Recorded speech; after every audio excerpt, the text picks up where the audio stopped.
Hey, I got everything up and going. Good morning, Clay Chibi. Good morning from Southern California. Good morning, Suburb Dragoness. I don't feel like I've seen you around recently. Good to see you again. Hey, Kim. Well, guess what? I know they tried to keep me down, but I'm back. I'm back.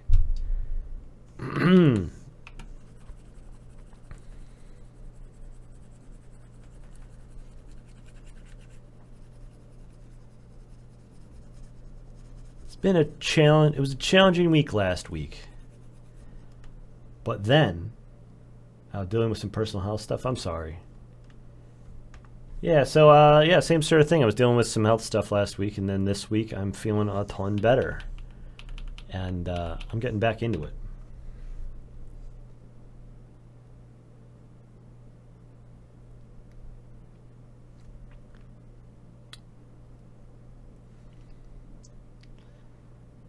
Yeah, you know, stuff happens. So I'm back. I'm back on it though.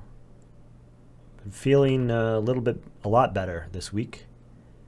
Got back in the gym. I did some weekend studies after skipping them last week. I've been just feeling good overall today, and so I'm using it as an opportunity to push myself a little bit, get some stuff done that's been long overdue. Doing that extra set over in the gym, doing that extra bonus exercise that I was skipping on before, and you know, and now I'm in here and I'm going to be putting my whole ass into this study and seeing what I can get done on this side of things. Looking forward to it.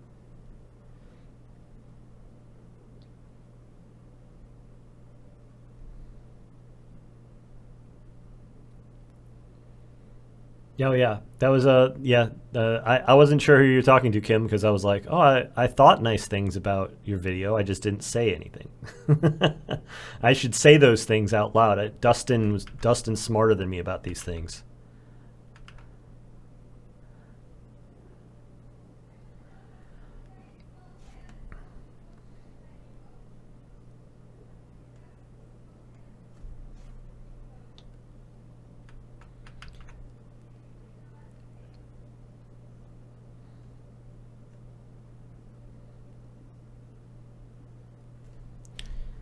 So let's see. I'm just gonna work through the structure of this thing bit by bit. Drawing it a little oversized at first here. Come on, there we go. Then I'll fit it into place. Drawing oversized is always a little bit easier, a little bit more precise when it comes to digital. You know, working with the pen tablet. It's the one drawback, is it's a little imprecise when it comes to drawing. Though I hold firm that pen tablet gang is superior when it comes to just about everything else.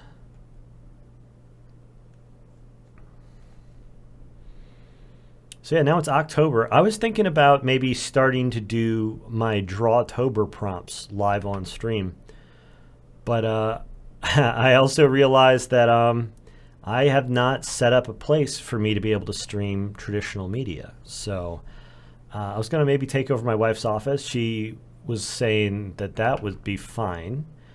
And then she's like, wait, you want to take it over for both the gouache studies and Drawtober?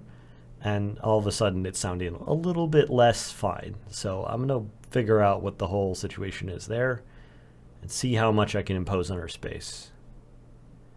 Because I thought it'd be fun to work on my Drawtober prompts live during this thing. The Vein, hello. The Van. Carlos, good to see you, man.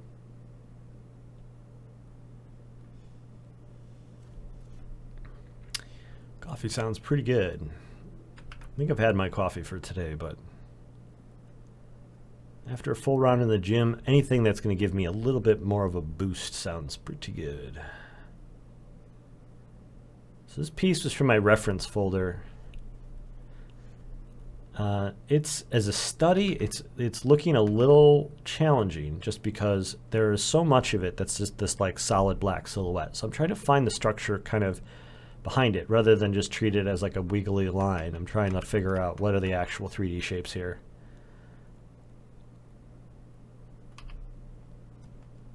I've still got my Kim brush eraser because I don't know how to change it. Managed to change it to this once, and now I can't figure out how to get it back. So it's just going to be that way.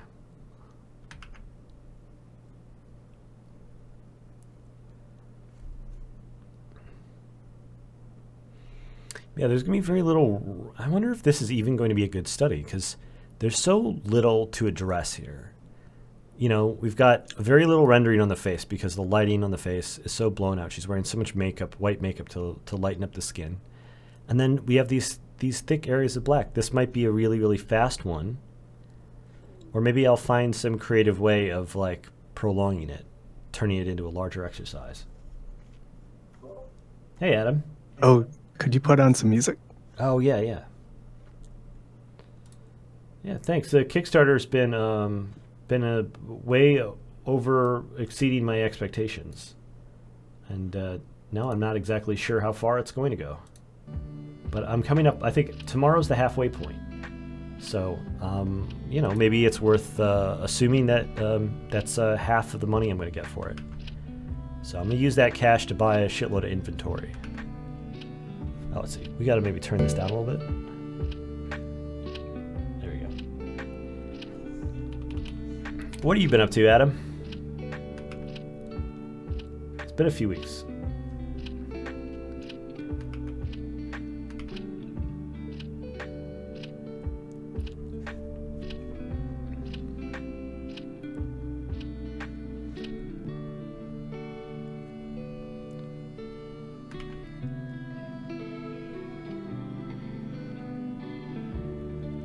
Good morning, Del Monster. A lot of familiar faces in the chat today. I feel like I know just about all of you.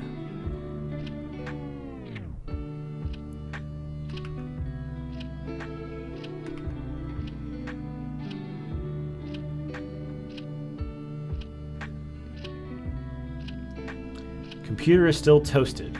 Oh, man. Working on some pins for October. You know, I was actually thinking about doing some pins, getting them out to Juye this month as well.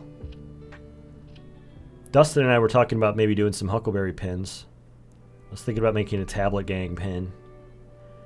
But also, you know, I've been thinking about adding a pin tier onto my Patreon. And maybe releasing pins on a regular basis, specifically for a Patreon crowd at a special tier. And seeing what Tim has been doing with that, and thinking that maybe he's onto something.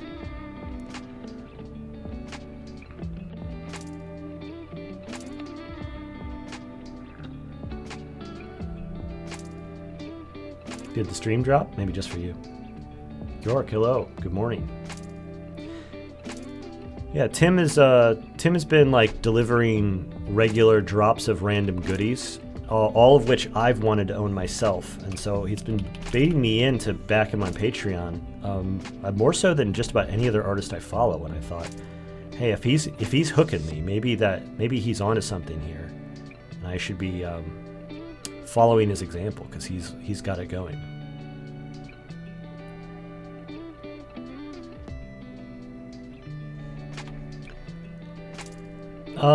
So I've made some Angelarium pins in the past. They've done all right. Some have done really well. But what I was thinking is actually adapting my tarot designs as pins. And I could pull it up. I did a test design.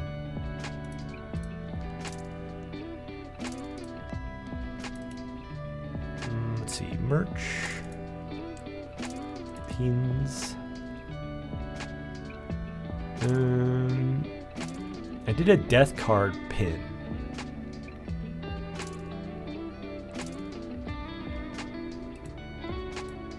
I don't know where it went. I didn't put it in the right folder. I gotta find it.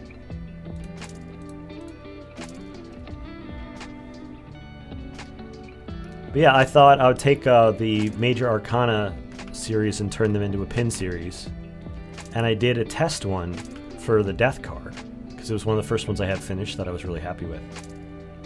And I asked around and said, hey, would you guys like this? And everybody said, yeah. And I got the sense that maybe they weren't fooling. Maybe people really do want tarot pins. I thought that's the sort of thing that makes sense, and maybe it could even be like somebody's first introduction to Angelarium. And I'd be a little bit of work to like kind of reduce down my style into something that's more graphic. Like to take a painting and turn it into a pin is not something I've done a lot of. I've actually made original designs for the pins every time in the past, but this would be a new experiment. And my first foray into it went decent, so I might try to expand on that. I tried to have like see if the minis were going to make like a good bonus thing that we're going to get people to sign up. And it did not even come close to covering the cost of producing one of the minis. So I was like, okay, it was a worthwhile experiment. I'm glad I did it. But clearly, like, the pins and other things like that are much more interesting to people.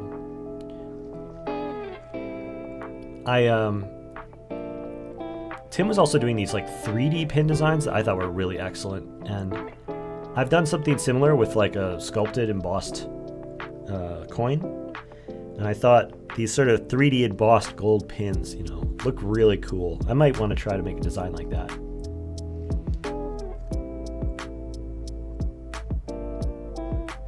Yeah, thanks, Carlos.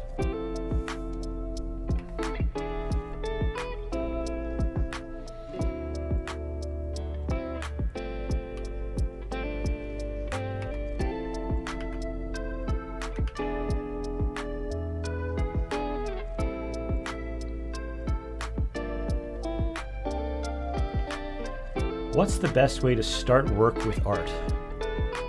You mean somebody who's never really been making art before, or somebody who's looking to turn art into a career?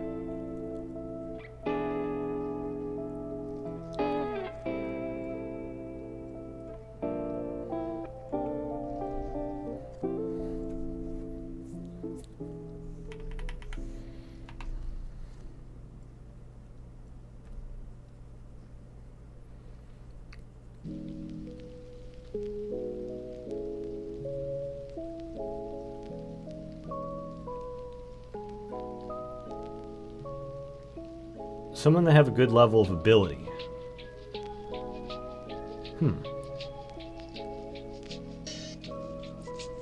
Try to dive into this world. Well, I mean, there's no one holding you back from diving in.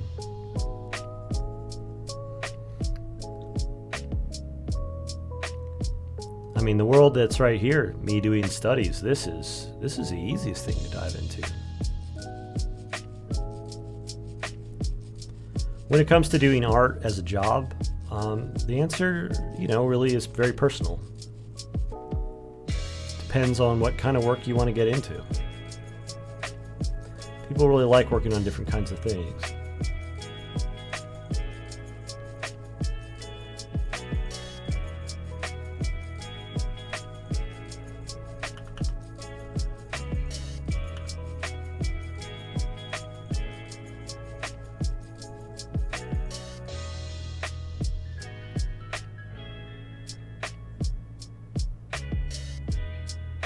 Keep thinking that, like, if there's something that's eye-catching about one of these studies, I should definitely exaggerate it. I want to do personal jobs. I'll start my world building, but I also have a lot of pieces. I mean, like, if you're talking about getting into the kind of business that, like what I do, I make my personal work and I sell it directly to my audience. The way I got started was way back when I was first getting started on art. I was like also kind of immediately jumping into that as a business. Going to conventions, it's always a good place to start. But I also think, a lot of it is just, making sure it's all on a website. Making sure that, you are attracting people back to that site.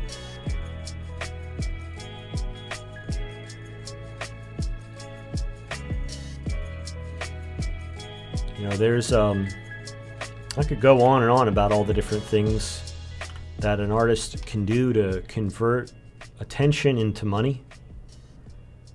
Because it's like, that's kind of the game we're playing here is, you get likes and follows online, people learn about your work, and then you convert that over into money.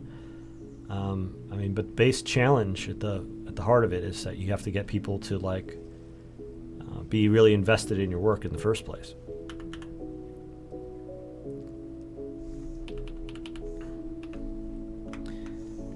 The trick of getting people to start to care about your work online is one where there's not really a definite answer.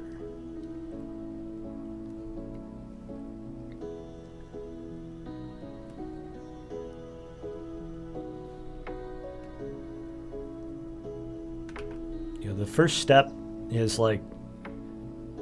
get thousands of people to care about your art.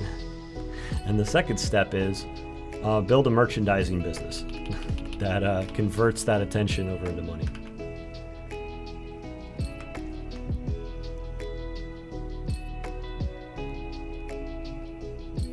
First part is really tough to figure out what the correct choices are, because it's very different for everybody. Everyone builds audience in different ways. They've got different work. There's no right answer. It's by its nature very personal. And then the second part has its own ups and downs, but it's a lot more analytical.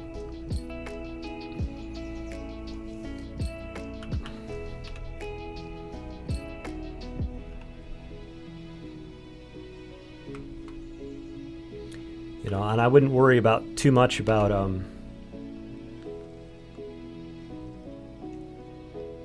being bad at art. Doesn't automatically make being good at art. I don't know how I managed to misread that. Doesn't automatically make people care about your art either. Yeah, it's true. Because the challenge isn't to get good at art. The challenge is to get people to care about your art. And those are two different problems to solve. Once people care about your art, a lot of it is just figuring out what's the best format to make it for sale. I would say the easiest format is probably to sell educational products. Making tutorials, brush packs, things like that tend to be a little bit easier than trying to sell things like prints.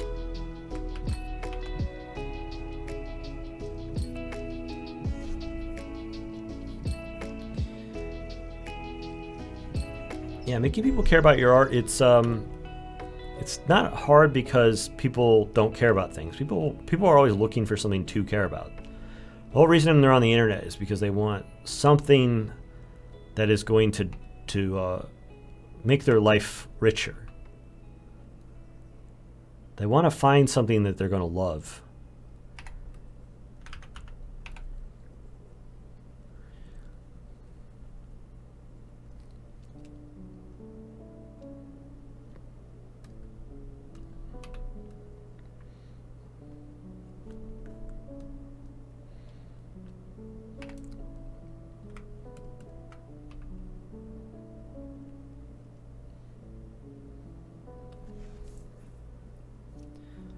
Yeah, half the battle is figuring out how to get it in front of people's eyes.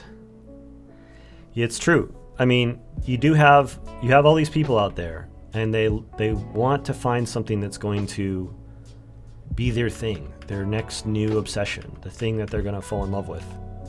They're looking actively, and you're out there, and you're like, well, how come they're not finding me? Well, it's because it's a really crowded space. There are millions and millions of Instagram accounts, and you're just one of them. And the Instagram and the algorithms for all these social media things, they're all designed to try to make this whole space very competitive.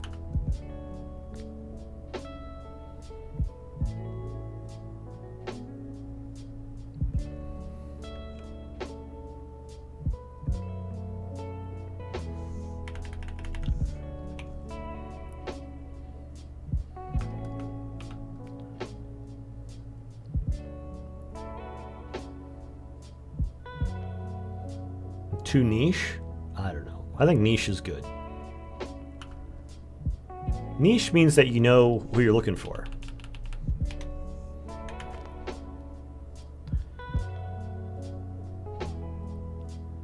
Having niche art means that, like, you know how to identify your audience, which is solves one of the problems that you're dealing with.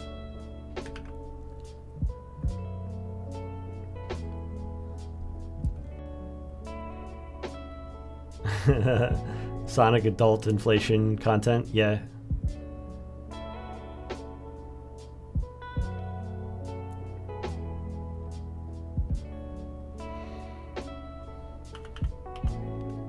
How do we get noticed in such a crowded and noisy world? There's lots of people who are writing a lot of content on solving that. Everyone wants the answer to that question. I wouldn't say I've got a better answer than average, so I wouldn't really want to, speak too much on it. I don't think I have a good answer right now. There are times where I felt like I knew, and now I don't feel like I know.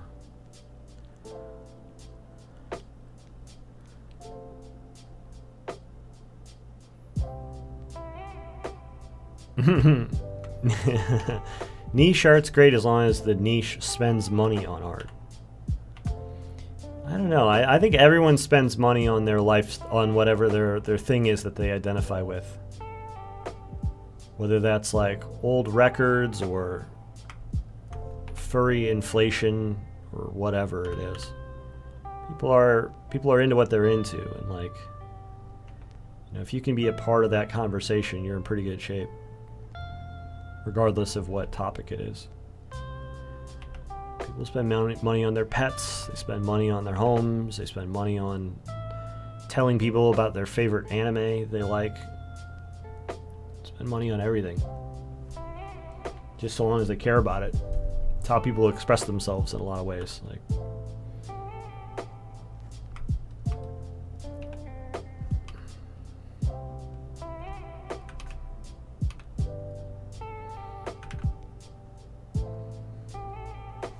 we live in a culture where people identify by the ways that they spend money.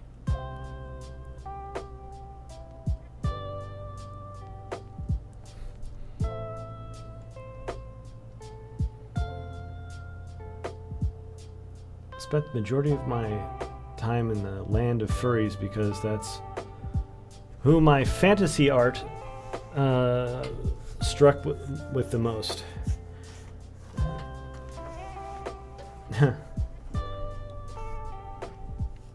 Yeah, well, I mean, this is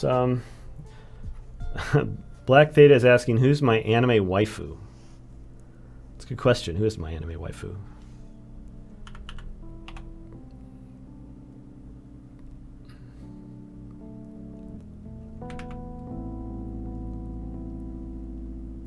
I mean, what defines a person's waifu?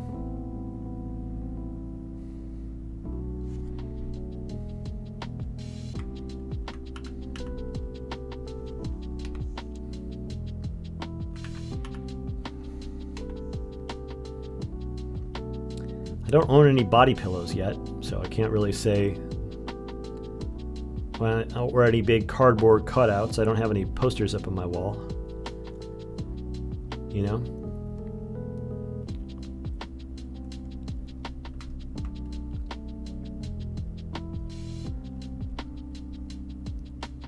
Yet. That's right. Yet.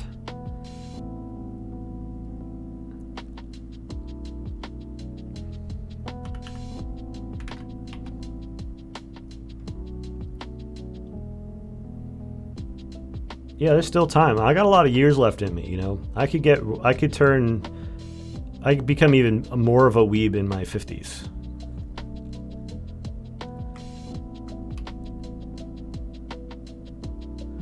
Remember at Anime Central, there was always a guy who would walk around and he would have a belt covered in little anime plushies. Like he had all his waifus hanging off his belt.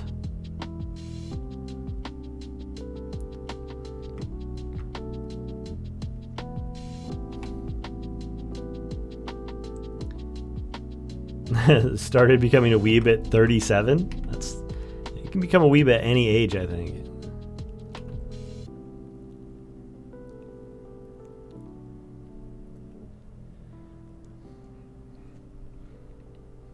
You know, Evangelion's always been my biggest influence, so I feel like obligated. I should either be like, I should be an Asuka man or a Rey man, one of the two.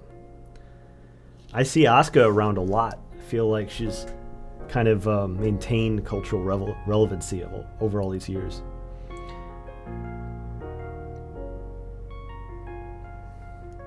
Yeah, I think you're right, Adam. I think this is one of the reasons why pins are so great. This is the conversation we were having this morning about the Huckleberry pins, because it's like, you know, people are increasingly identifying with the time that they spend like on our server, and you know, it would be nice for them to be able to have like a lifestyle item that like helps them rep the Huckleberry brand or whatever. And so probably not a logo. I don't think I'm going to do a rainbow logo yet, but I could definitely see a we were talking about maybe doing I was going to do a cartoon pen tablet and just have like a little cartoon pen tablet you could have on your bag or whatever, show that you were tablet gang.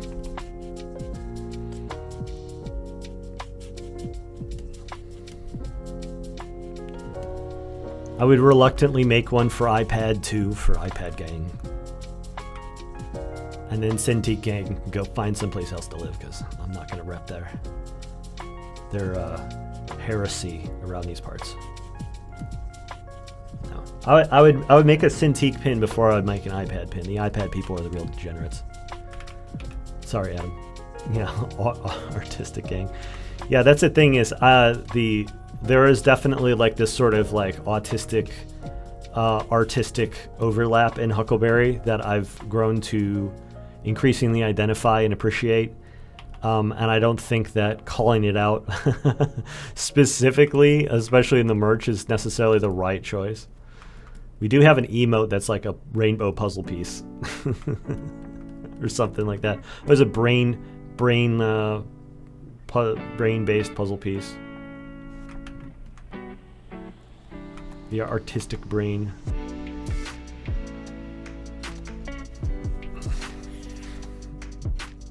iPad slander. Yeah, I've never been a big fan. As much as I shit talk like display tablets, my real negative experiences have always been trying to draw on an iPad.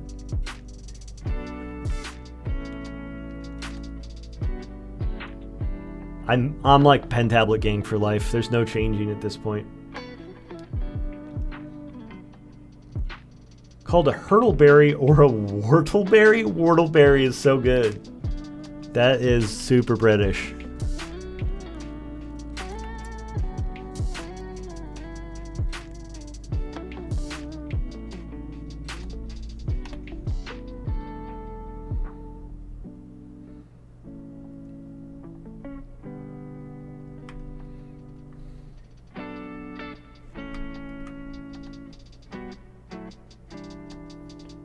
No, they're not a blueberry.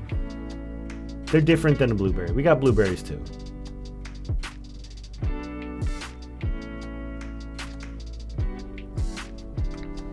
Everyone's got something to rep, right? From their fandom, from their hobbies, something. That's why the pins are so good.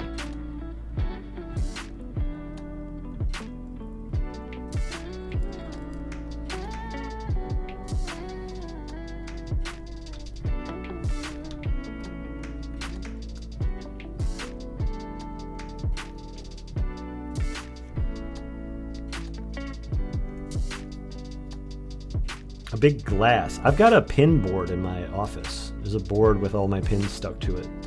All the different artists I've collected from. It's a great way to collect a little something from all of your favorite artists.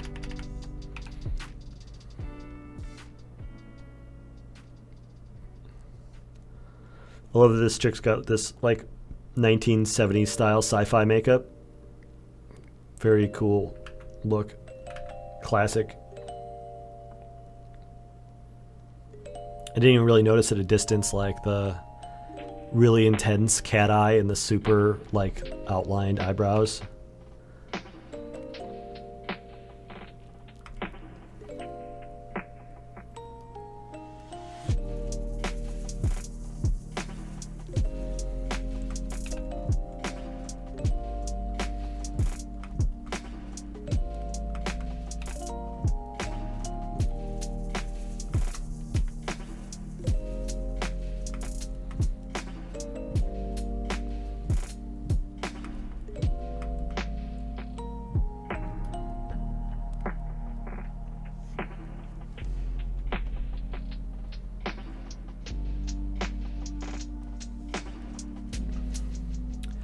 Wordle does sound like chortle.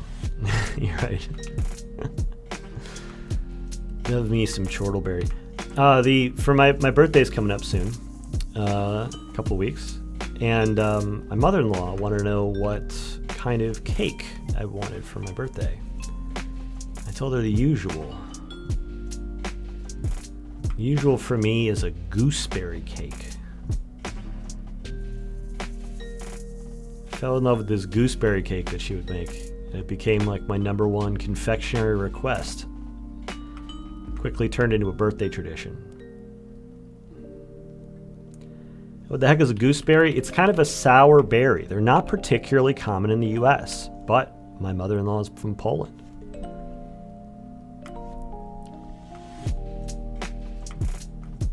Gooseberries, you just don't see them around a lot. I did see a gooseberry pie when I was in LA though, and I was like, hell yeah.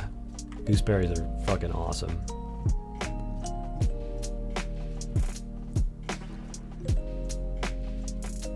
You used to have a whole bush of gooseberries? Yeah, this is like this is exactly what I thought you were gonna say. Well, as soon as I brought up gooseberries, I was like, I bet you Kim's got some real gooseberry, like some gooseberry lore stashed, like ready to go. Could feel it. All the Americans going, what's a fucking gooseberry? And Kim's going, oh, I've had a gooseberry or two. They're not like raspberries, no. They're like big, round, yellow berries. And I think they're yellow. They're yellow when they're in the compote. And they're a little bit tart. I don't think they're particularly sweet. But yeah, my mother-in-law makes this cake that's like, it's got a layer of gooseberries, and then it's got these like cookies. These like, I think you would call, a British person would call them biscuits. And there's a layer of those on top, and they get the moisture from the compote like soaks up into the biscuit and like softens it. And there's also like a layer of like whipped cream or something in the middle of it. But like the top of it is like this grid of biscuits. And then, yeah, it's the biscuits on top, and there's a glaze on that. And then there's like a layer of whip, and then there's a layer of compote at the bottom. And it like, I don't know, it's just this perfect balance of like sweet and tangy, and I don't know. I love it.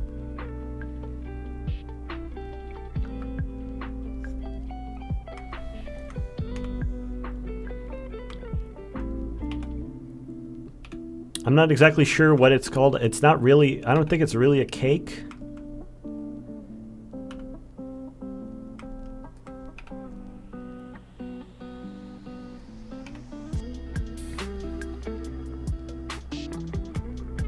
But apparently it's easy as shit to make, but I love it. And I can eat a lot of it. Since it's not overly sweet, it's not overly sugary, I can eat a ton of it. Because like I get kind of like woozy when I eat too much sugar. But I can plow through some gooseberry cake.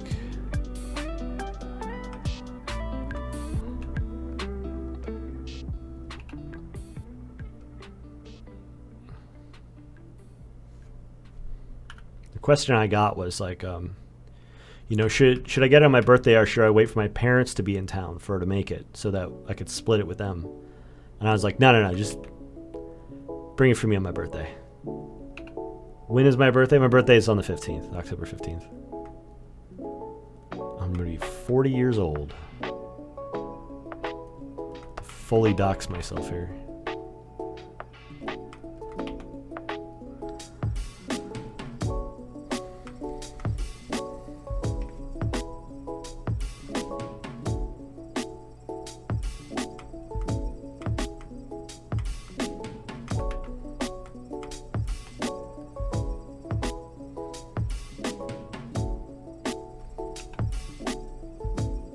Same day for Rick and Morty, where they kicked the Rick and Morty guy out, and now they've got a guy that just only vaguely sounds like Rick and Morty.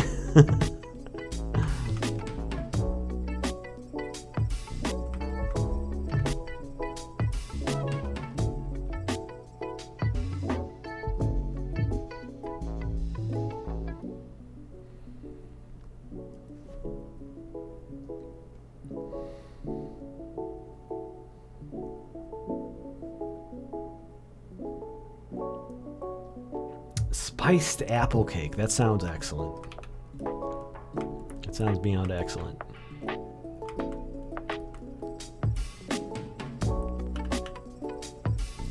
America does a lot of things well, but many of our common dessert traditions are pretty bad. I feel like Europe and the UK have some way better baked goods, generally. American birthday cake is pure trash. It's just awful.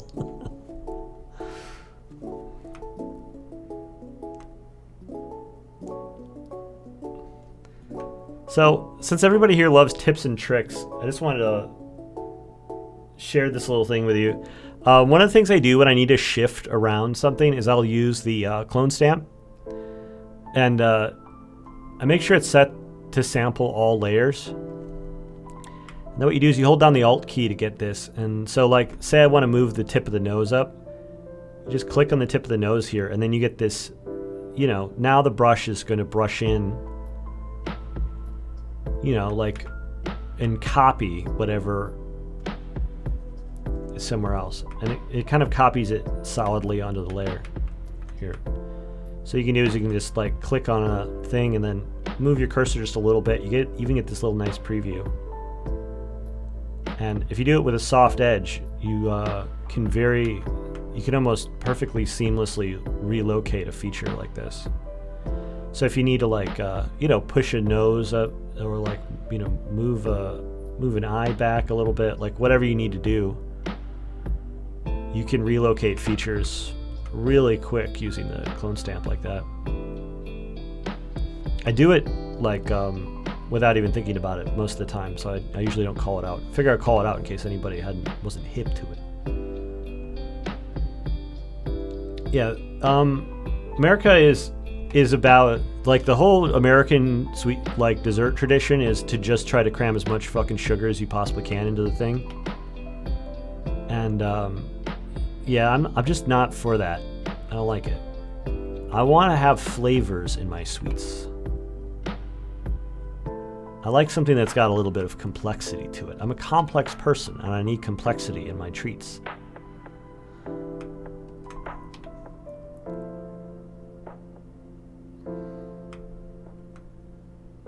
I'll take some French baked goods any day. I mean, not every American tradition's bad. I think apple pie is excellent. American apple pie is, I think, quite good. But it's also, like, you have to get one that brings in some of the additional, you know, tart flavors and cinnamon and spices and stuff into it. And part of the reason it's good is because it's actually got nuance to it. It's doing a lot of things.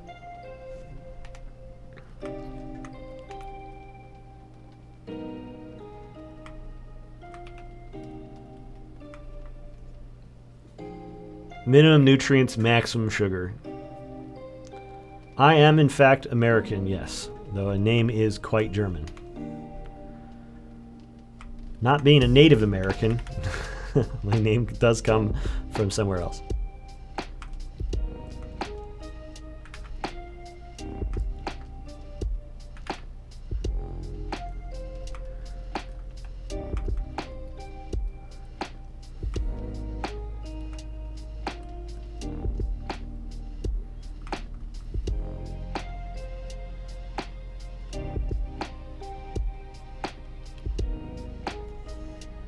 Yeah, people oversweeten classics like apple pie all the time. But every once in a while, you'll find a bomb-ass bakery and they will do it all just right. You know, they'll preserve what's good about this stuff.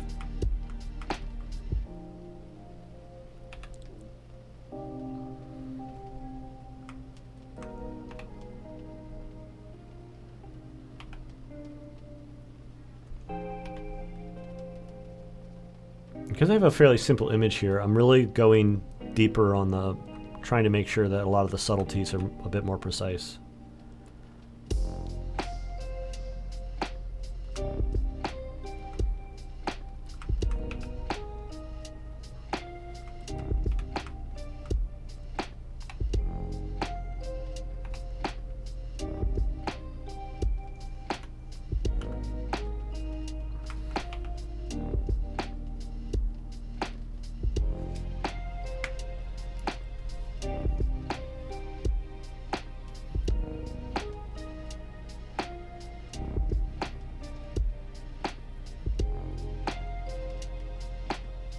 Welsh cake, huh? Made from spiced batter. Hell yeah. That's what I'm talking about.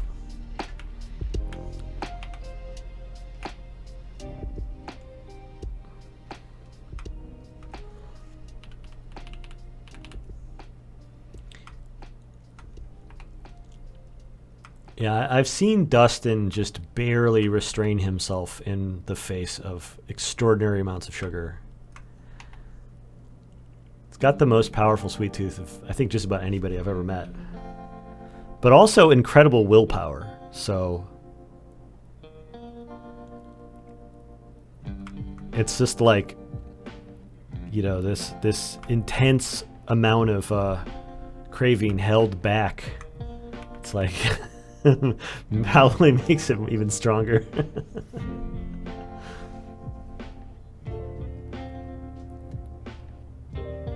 Dense cake full of tea and spices and currants. Could probably kill a man with it. That sounds like a little too much for me. I want something a little less like... I don't know. I don't think I want somebody to describe the cake as dense.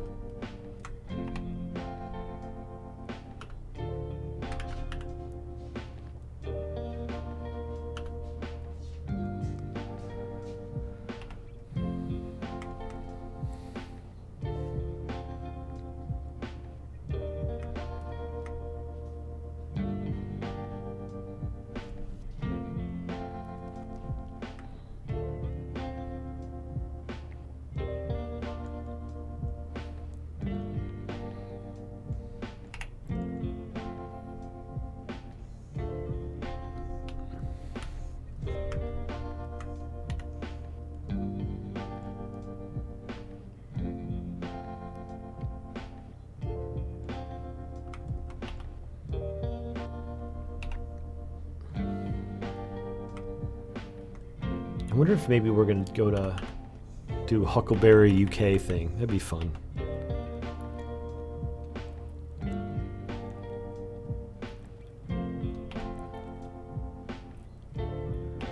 I know I said we weren't going to do live workshops or whatever, but I am also kind of hoping that one of these days somebody like just pays me to come out to like some faraway place so I can try all their cakes and talk about art at people for a few days and then like get paid for the privilege. That'd be sweet.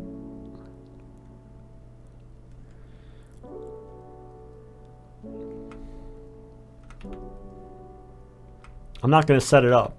I'm not going to like throw money at it. But I will show up if somebody like gives me the opportunity.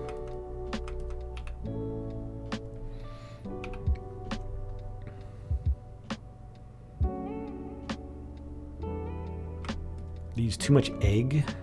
Weird.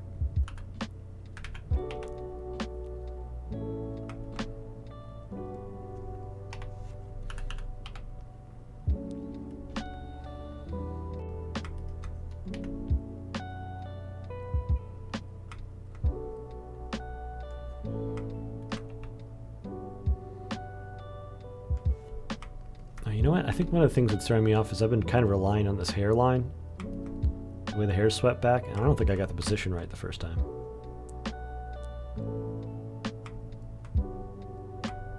There's like not a lot of landmarks to go off of. It's just these long wiggly lines, you know, forming these silhouettes, and I think that's really making it more challenging.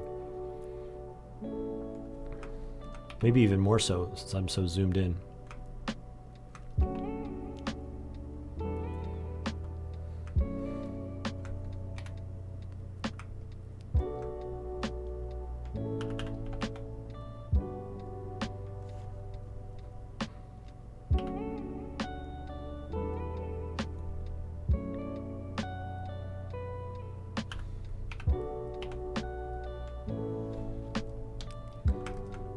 I might add a little bit of bounce light that's not here in the thing.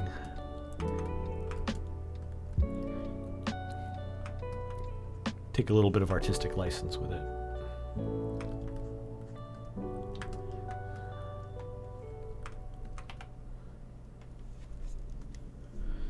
Maybe move her hairline above her eyes forward a bit.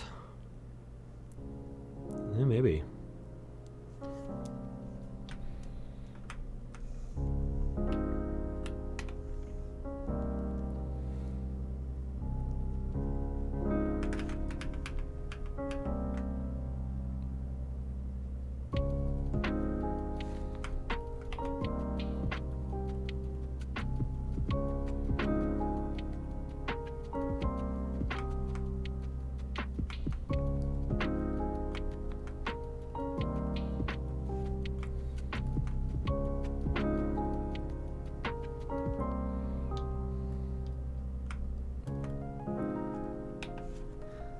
Okay, good. I got it. Pete, will you share your images from the days when you didn't stream? I do. They're on the Huckleberry Discord. Put them in the Dailies channel every time.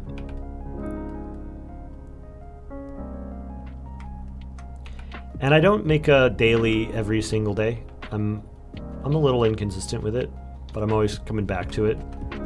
And I do enjoy doing them on my days off, typically. Like, you know, I was dealing with this problem where I kept thinking, like, I don't know what to do with my time. Like, you know, I could just work all the time, but that feels bad. And I'm like, well, I don't want to just sit around and watch YouTube or whatever on my phone when I'm like not doing anything. That just feels like pure depression mode. And so I'm finding myself like, you know, looking for things that I can just kind of do that are just like downtime for me moments. And I've been doing a little exercise during those times, just doing a little light, you know, around the house exercise. And then also sometimes I just go like, man, I'm bored. I'm gonna go do a daily. And I found they're really, really good for just a bored, quiet moment. You know, I'll hop on the Discord and hang out in voice chat and not even stream. I'll just like be hanging out, poking away at a daily or something. And it's a good relaxing moment. It feels great. It doesn't feel like work. It feels like an actual like escape from work. And it's a million times healthier than sitting around watching YouTube in bed on my phone, laying on my side, like turning into a, you know, just a human lump.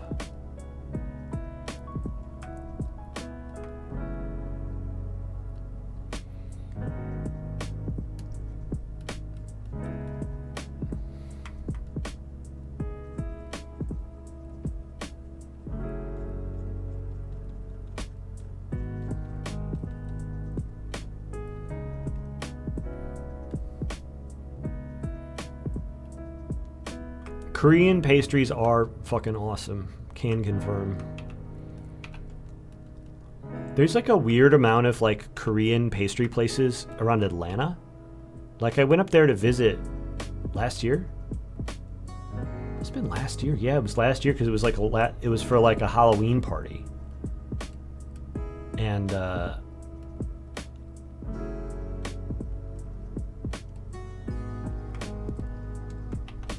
we visited like all these different Korean cafes all around Atlanta. It was awesome.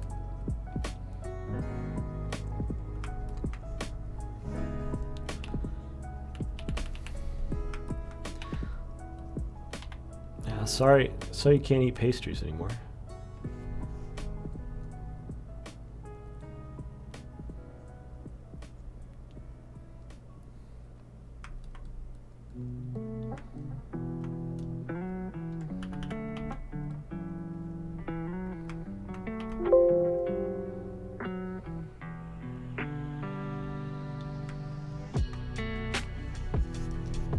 Let's see. Do I want to add color to this thing? Probably should at some point.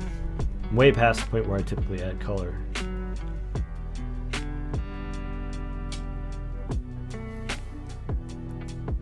Gluten allergy. Bummer.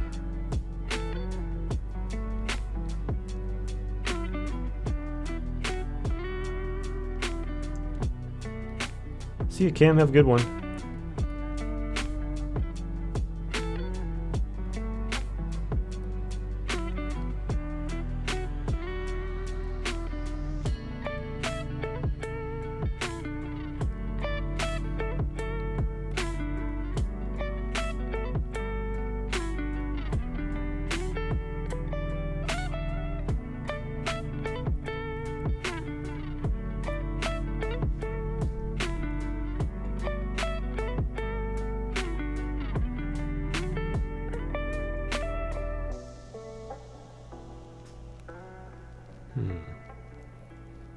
Although these color palettes are looking pretty ugly on this, and I'm not sure why. Here's a classic one right here. It's my classic moody one from back in my World of Darkness days. Go with that. Maybe if I want to add one extra color to it. Maybe add a little band of red or something on the low end.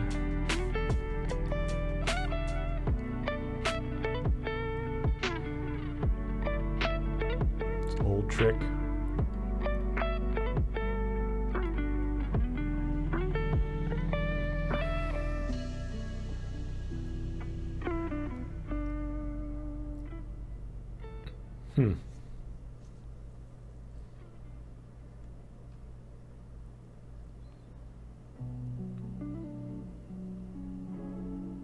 There's this gradient mappy look that I've grown to really resent at times. I want it to feel natural. I'm gonna do work for me, but I want it to feel natural. I bet I could work this in a way where it's gonna feel right. I'll take it out of the hair, I think.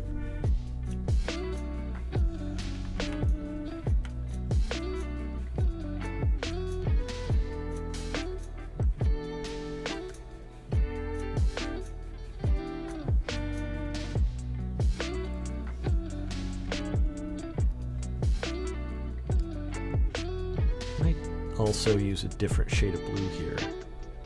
Get closer to the reference.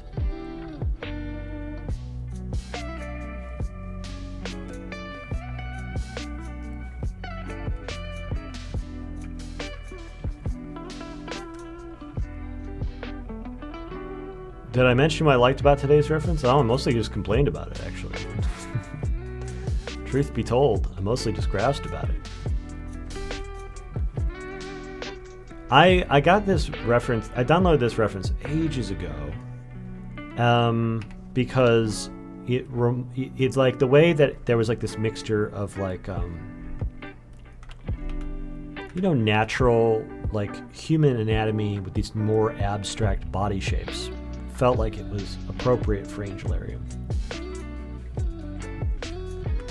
Mixing more abstract shapes with recognizable anatomy is like a old chestnut for me.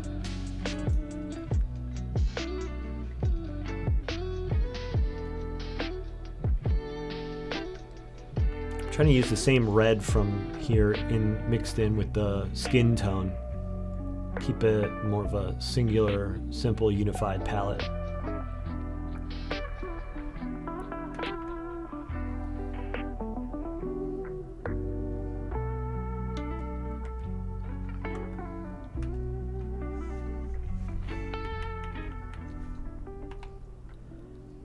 Really liked my last reference you picked for TikTok. Didn't stream it. Might get those. Yeah, I didn't post the references for those in Today's the Day. I usually, when I'm doing a stream, when I'm doing a off-stream study, I usually just go find something fresh off of Pinterest and just go get it just for myself.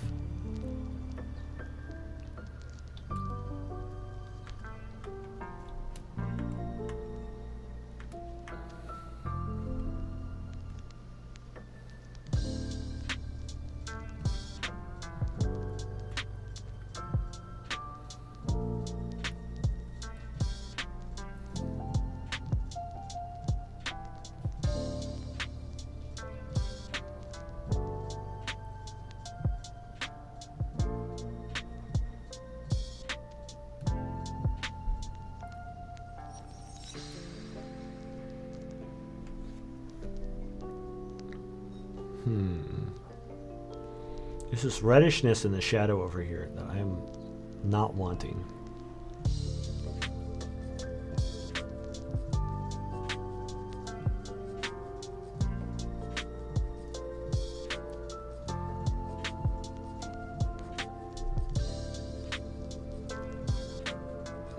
I wonder if I just need to...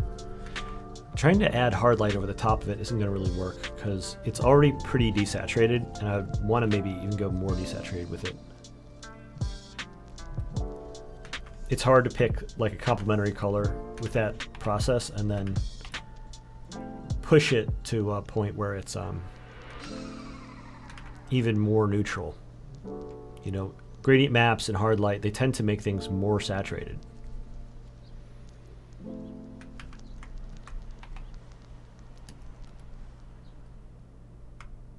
So if I want to add that kind of subtlety, I've got to go with a normal mode over the top.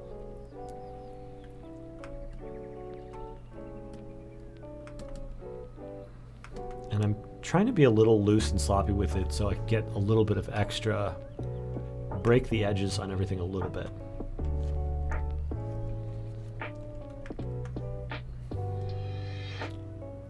Numi Rapace. I don't know, it might be. Might be.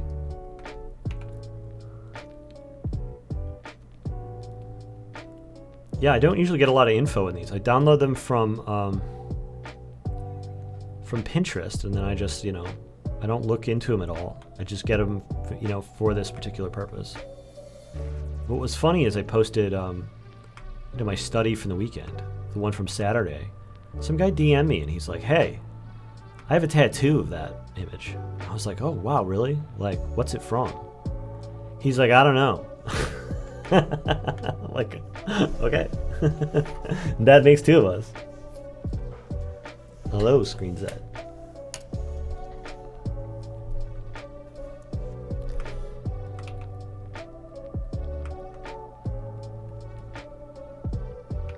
Yeah.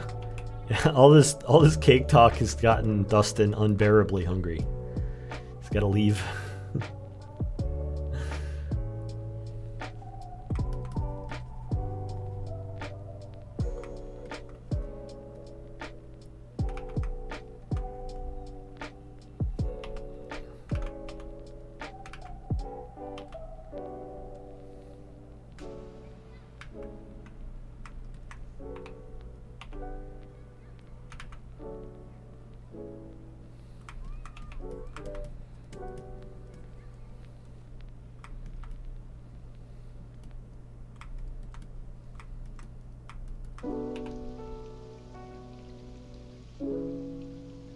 Got some kebab. Nice.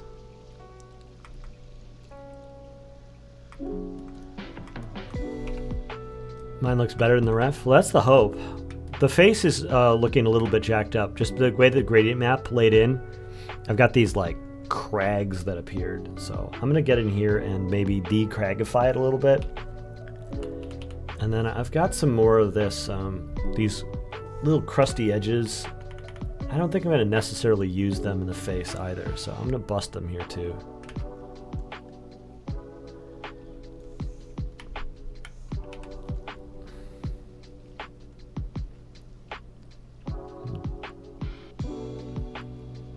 I want to bring in some more color subtlety throughout the face. And then just do the final bit of polish on like the whatever rendering I'm going to do with it. Again, we have a very low res reference here, so I'm reading between the lines a little bit.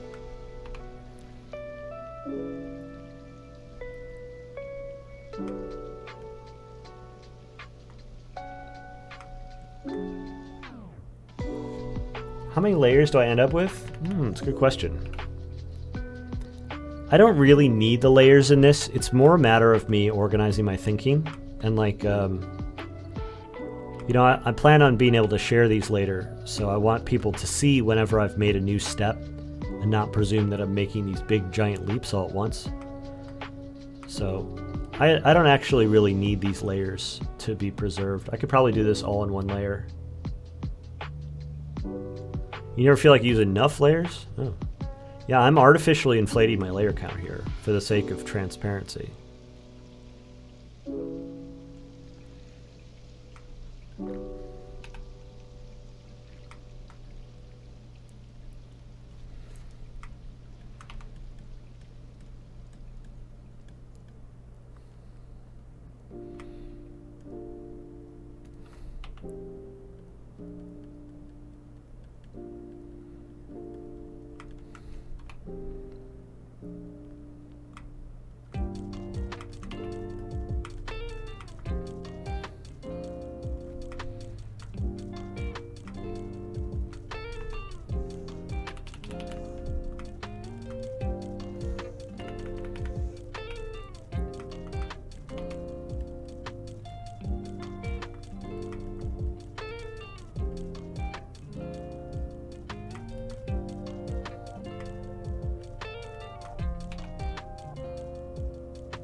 Yeah, there are a bunch of like professional artists that basically just always merge down to the bottom.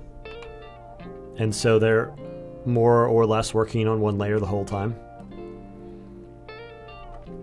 To me, that feels a little bit hair raising. Like I like to be able to go back and like inspect the process a little bit when I'm feeling lost. And so the possibility, like losing all that data for no particular benefit doesn't appeal to me. I want to preserve some of it for the sake of just, at the very least, my own like sense of safety. Even if I'm never going to use it, it makes me feel better. Makes me feel more comfortable having those layers down there. And then it's come up many, many times over the years where someone asks me about something and I go, oh, let's go check it out. And I go and dig through the layers and I'm like, oh, wait, this has been different than I remembered. You know, it preserves the process in a way that helps me like share it better.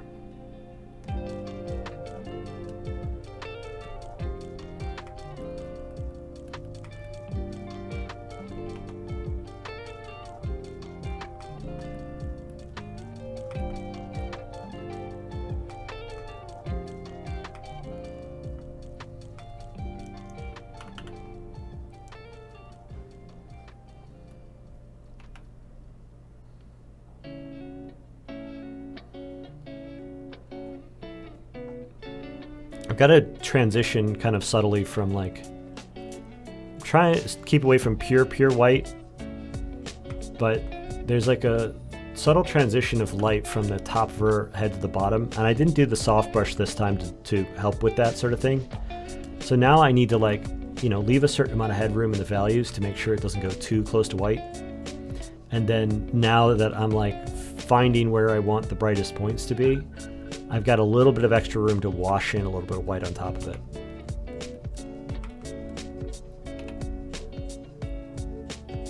What's the thing I find most challenging in art? Oh, I think it's like coming up with a good idea.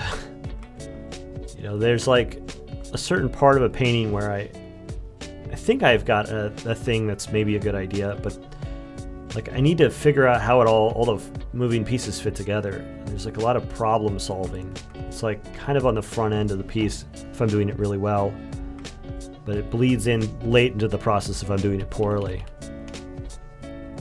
It's a lot of just like fiddling around back and forth trying to find like, what does this piece need?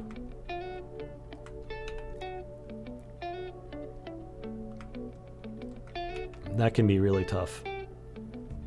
When I know what the whole thing needs, when I know what I want, the process of like adding in all the brush strokes is like generally pretty straightforward.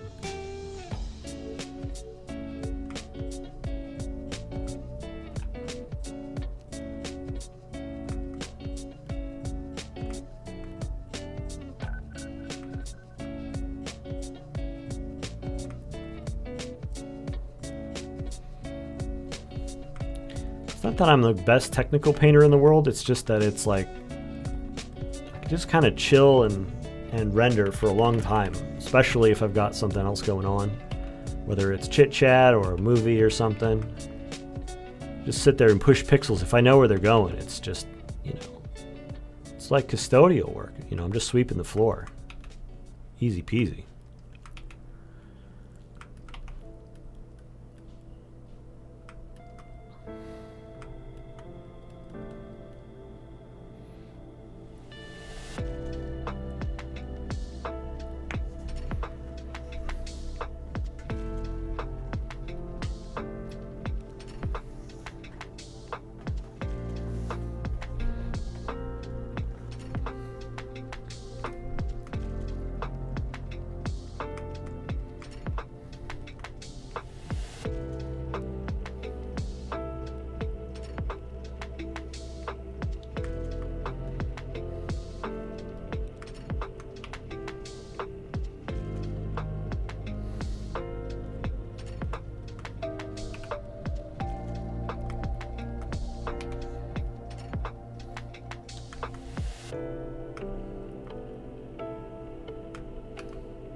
Art director for Black Myth Wukong.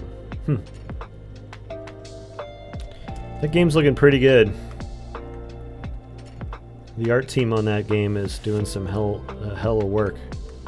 I am looking forward to seeing that thing in action myself. It's a game genre I like quite a bit. I think they've been doing some really interesting looking stuff. I sure hope it comes together.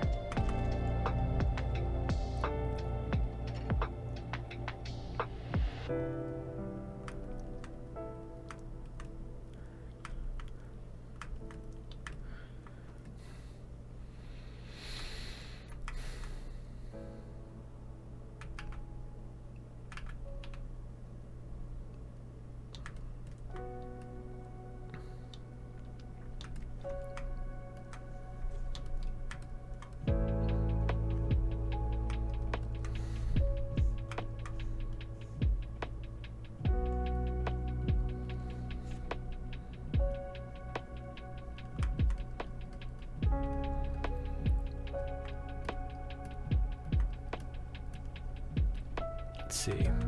We can't really see any kind of shoulder or seams or anything on here. I feel like I could probably, rather than like try to fake that in, I might just make these gradients that like don't really address those shapes at all.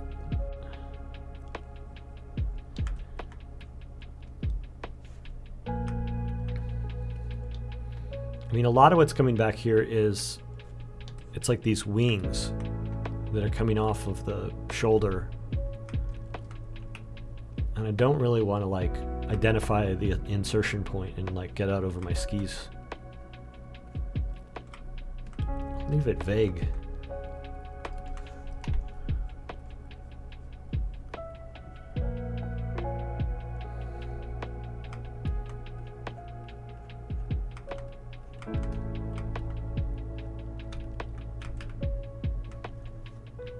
Tiger Vu. What's my favorite part of painting? The part where I get to do it over and over and over again.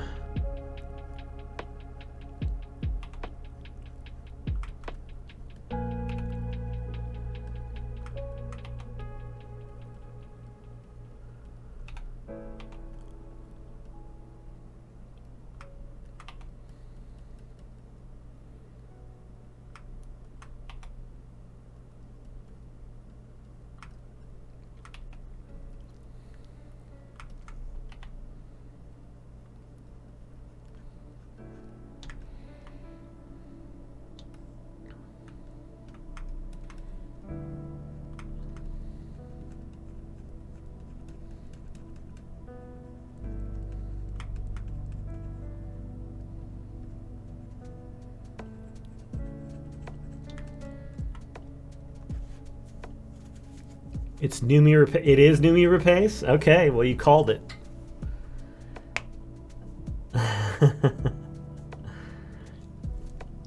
You know your Numi better than me.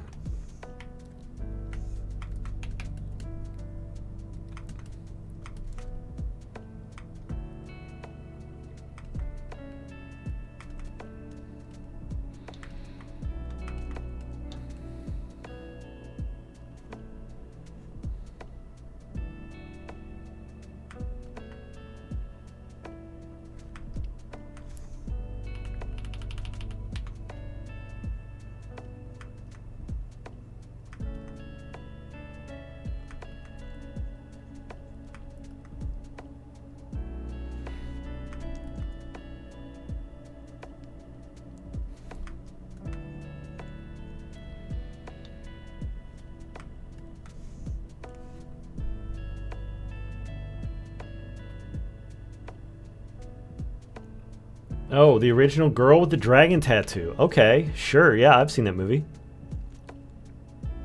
I don't know if I saw the Daniel Craig one. I know I saw the Swedish one. Where was it from?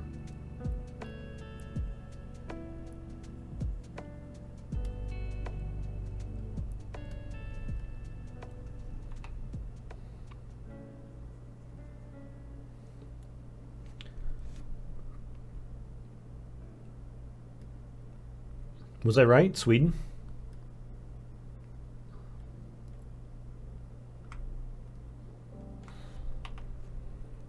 There's like this core highlight that like wiggles up and down through the whole reflection here. It's very strange looking. This little thin line kind of wiggles its way all around up and down this sleeve.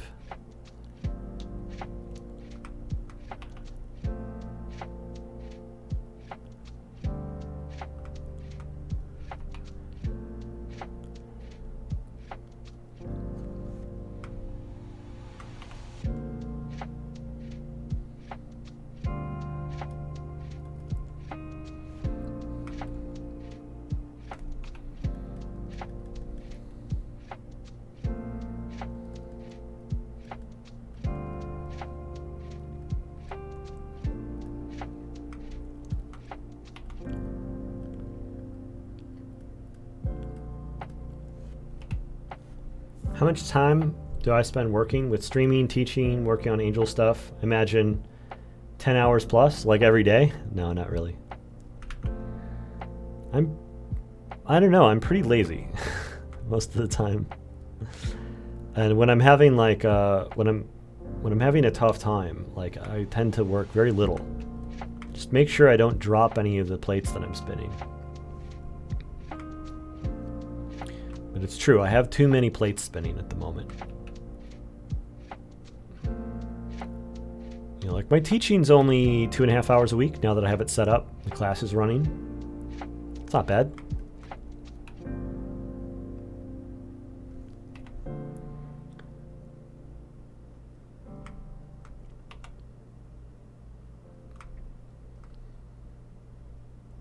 You know, I've got streaming about 20 hours a week.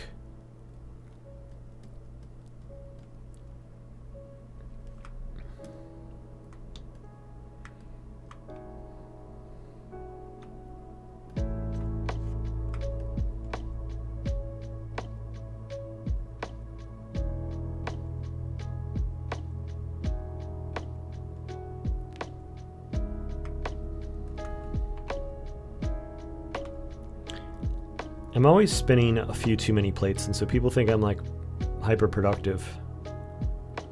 But I think I'm just kind of efficient.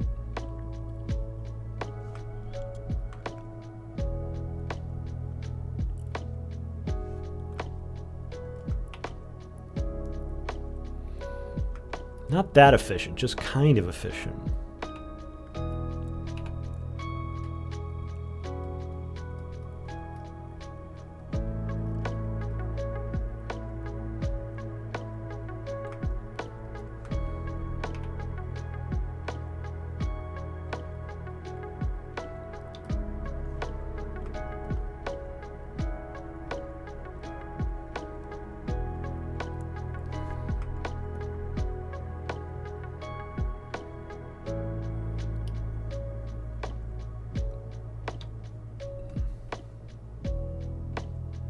How was Drawtober? Man, I gotta get started on Drawtober.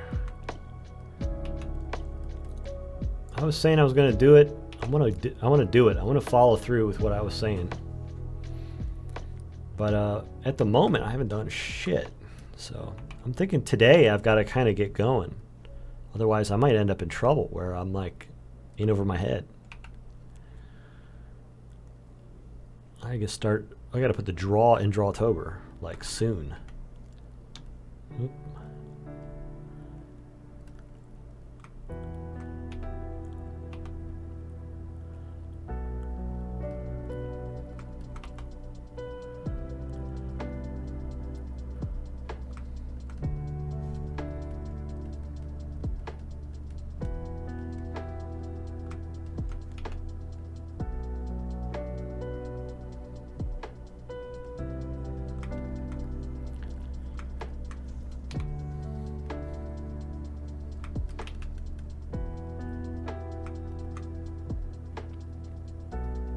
Very nice VTuber. Thank you, Lord of Tempest. I'm glad that my VTuber is being appreciated in its time.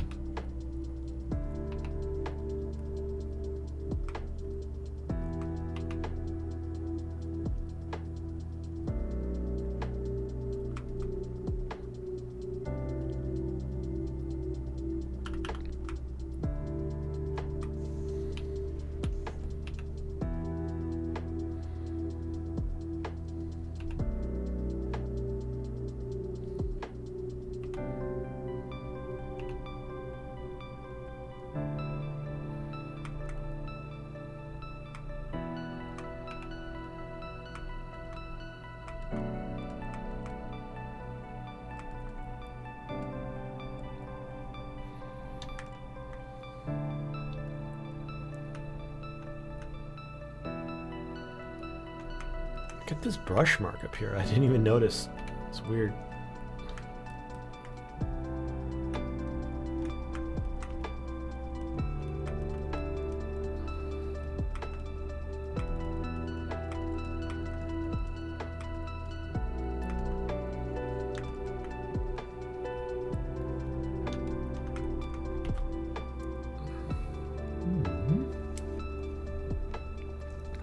October.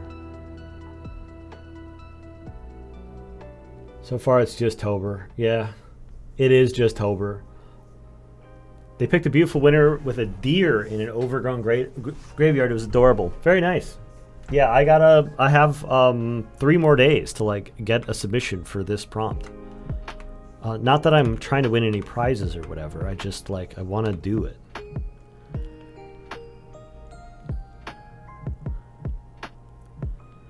For just October.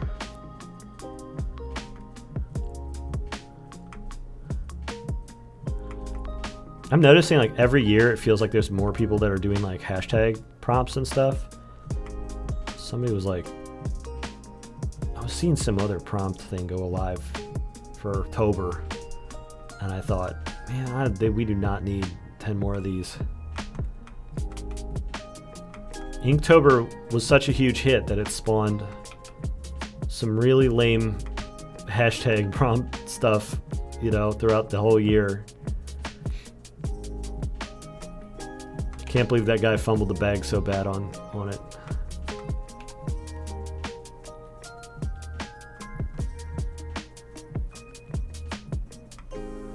I mean, I guess I can. I would have fumbled it just as bad, I'm sure.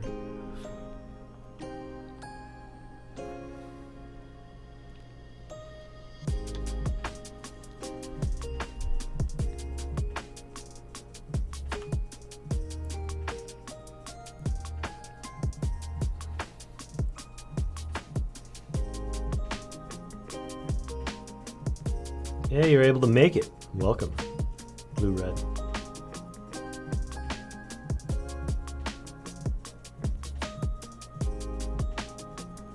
Oh, you get a little lag when you do color picking? Yeah, I found for me that was being caused by the tablet driver. What do you call it? Windows Ink was doing that to me. And so what I would do if I were you is I would look up how to use WinTab in Photoshop. You have to like create and install a config file to get it to use a different method of communicating between the tablet and the operating system. And for me, that's what like fixed me having lag when I'm trying to do the color picker, because sometimes it just like I would hit the color picker and it wouldn't pick. Driving me crazy.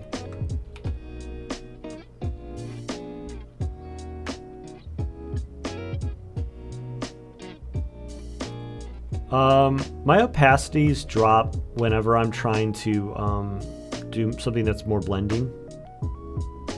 Like when I'm trying to like make a smoother transition, I like drop the opacity down. That's usually what motivates it. Some dudes being it's a little bit more glazy, soft.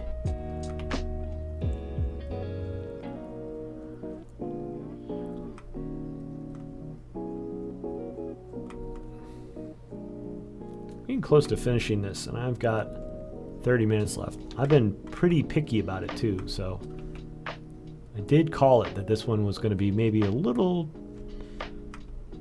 lacking in visual complexity for what I was up to here today, but it's fine because I got a little extra flair in, and you know, a little time to spare ain't too bad.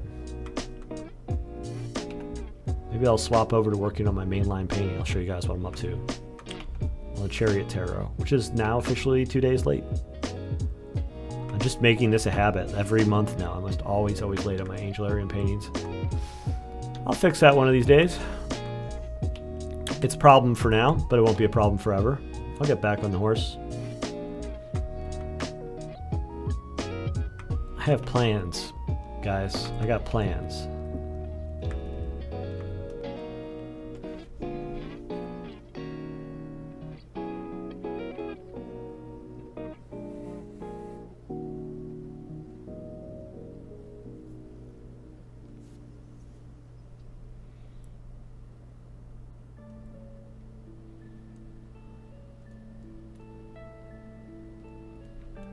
I'm going to be swapping up a lot of stuff in the next couple of months, I think. Let's see. These streaks are all like evenly spaced in a way they aren't in the reference, and I don't think they look good. I'm going to fix that up a little bit.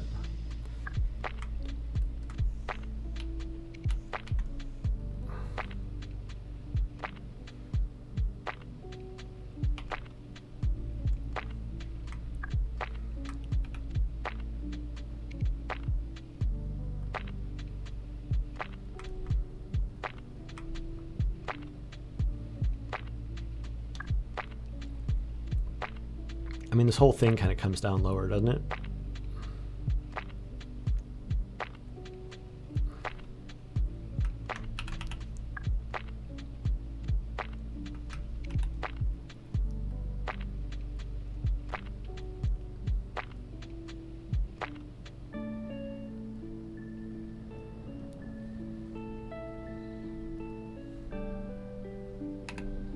It's not that it matters that much. It just, I don't know, something about the rhythm of it was throwing me off.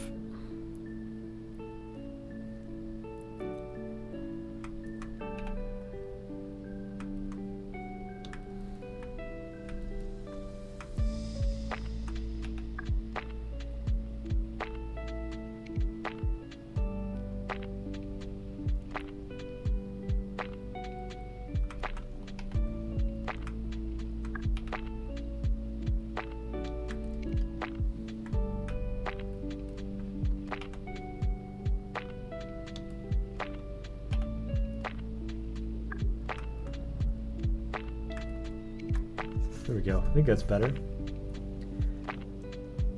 82 degrees Fahrenheit. Whew, whew.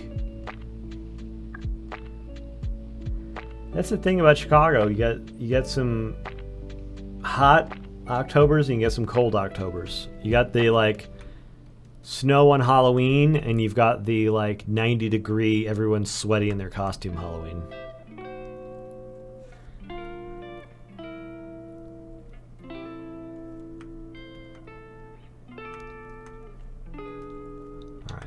I brought in a hard light layer here because I was thinking about adding a little bit of extra subtlety in some of these color transitions. I can get with like a nice color glaze with the red over the top of this. And then I can also get a little bit of glow on it, I think. Thought a little glow might look nice. Pick a couple of places where it breaks the bounds of its own highlight.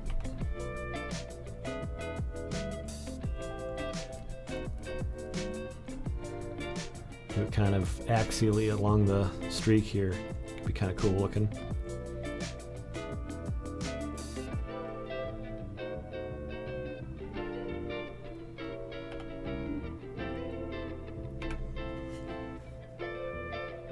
Colorado's been 85 for the past 5 days. Holy shit.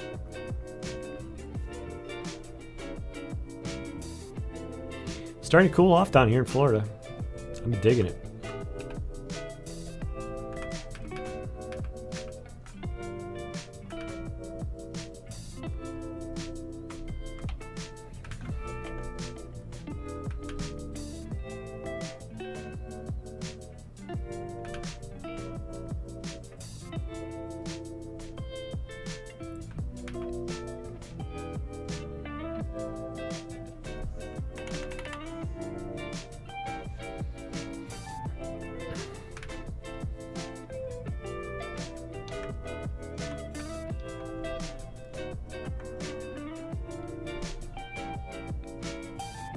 Dark Numi.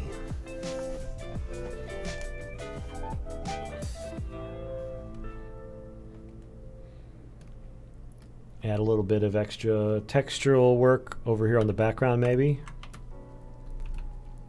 Bump the contrast on it just a little bit.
That's it. I think I'm about where I'm going to get with this thing.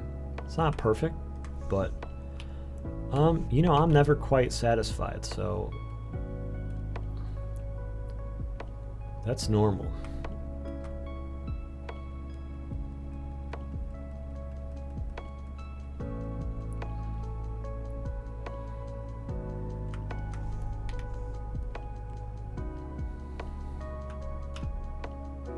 Call it. Number 82.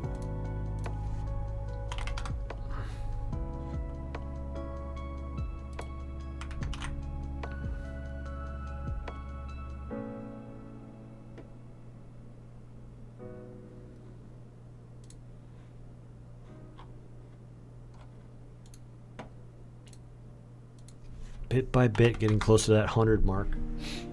See what happens when I hit 100. Maybe I'll like ascend into the space of the art gods. All right, so let me close down the reference here. Save this, close it.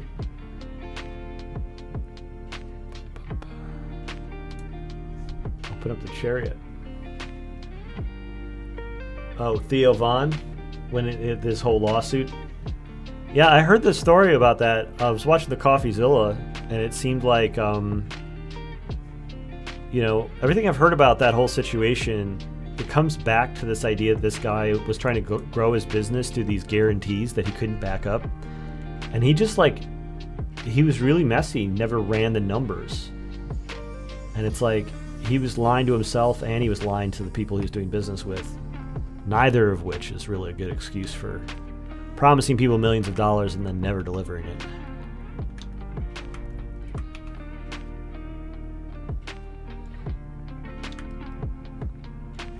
What a mess. Yeah, thanks guys. Glad you like it. I was picking away at it recently. You can see this layer here. It's all details.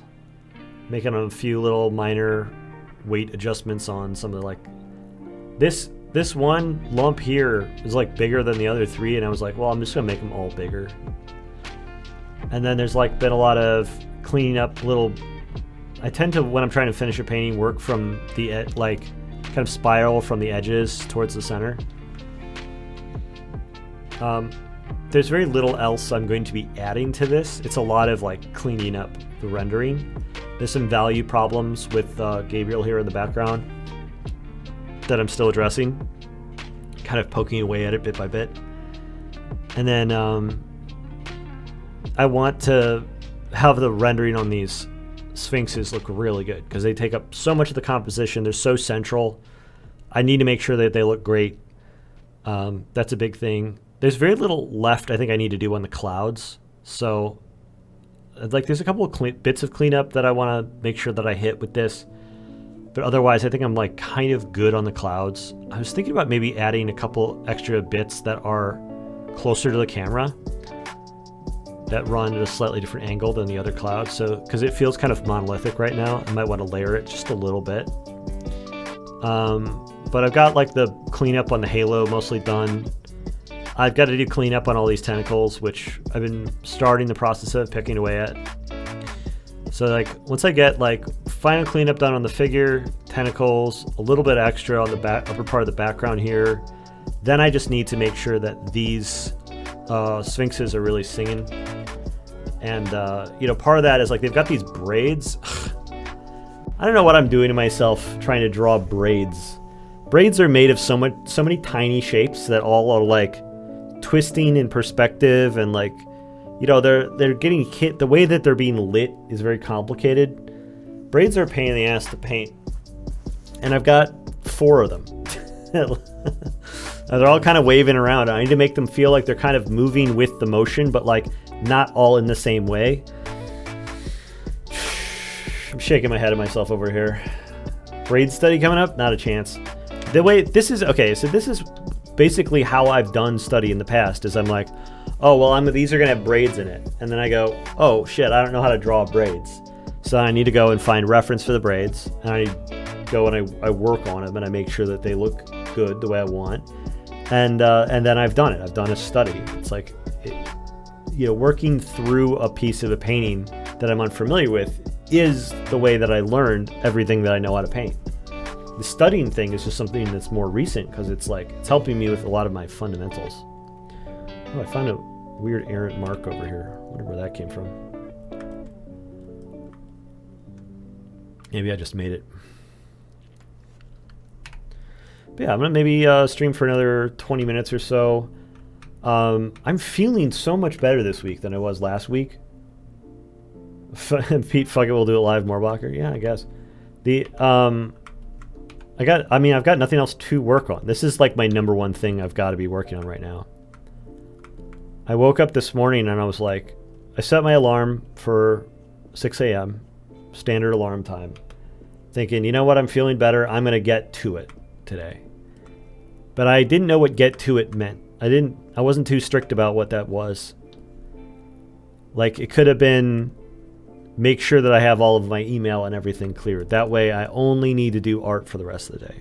I didn't do that. It could have been, I'm going to be painting for 3 hours before everybody else kind of gets going. I didn't do that either. Instead, the thing that was really drawing me to work was working on my outlines for my upcoming courses. So I was sharing those with Dustin earlier. My thoughts on what I'm making and how I'm going to make it have really clarified over the last few months as I've been talking about Huckleberry with a lot of people and doing a lot of research and thinking about it during my off time. And, it's really, really coming together. Like, the vision of what I want to make and how I'm going to make it is coming together. And so now that more is hitting the page, I feel confident that I'm really going to get it done. Well, I knew I was going to get it done before because I wasn't going to allow myself to not get it done. But now I have a much clearer sense of it. And I feel like I have a path forwards to actually getting some work done on that, which would be great. The pyramid triangle. Yeah, this is like very classic pyramidal composition here. And even more than that, one of the things that I haven't painted in yet is Gabriel's going to be holding reins here. I didn't want to paint around them, so I just decided to choose to paint them in later. I don't know if I'm just going to have them be black strings or if it's going to be... But there's this ring over here. I was imagining rings on the sides of the collars that were coming back to the hand as reins. Maybe a little loop or something at the top.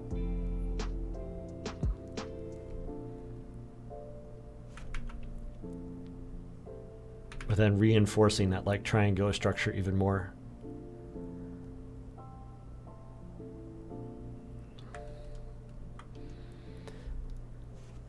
Maybe I'll invert it. Maybe I'll make them white like that. Make them braids. Yeah, maybe not. Good suggestion, though. Love the suggestions. Keep them coming. I would love to see the whole process of making an angel from scratch. Oh, it'll happen. Here's the thing, is I've got some videos recorded already of me working on angels, and I think I've got, in some cases, I've got the whole process. So I'm going to do some commentary over the top to make it like a video that people can watch and have some insight from. I've been playing around with all these different ideas on kinds of educational products I can make. And that was a suggestion from one of my friends who does a lot of teaching. And I was like, dang, that sounds really easy and also good. And it sounds like something people would really want. So, I've been thinking about it, and that's definitely on the list of something I might end up making soon. I need to set aside some time to dig through the footage and see which ones I want to do and then set aside time to sit and watch them and record that. Chains? I don't want to do chains, man. Chains are just as bad as braids. Chains are maybe worse than braids. Though I've done a lot of chains. I hate drawing chains. They're such a pain in the ass. Tutorials and speed paints, it'll happen.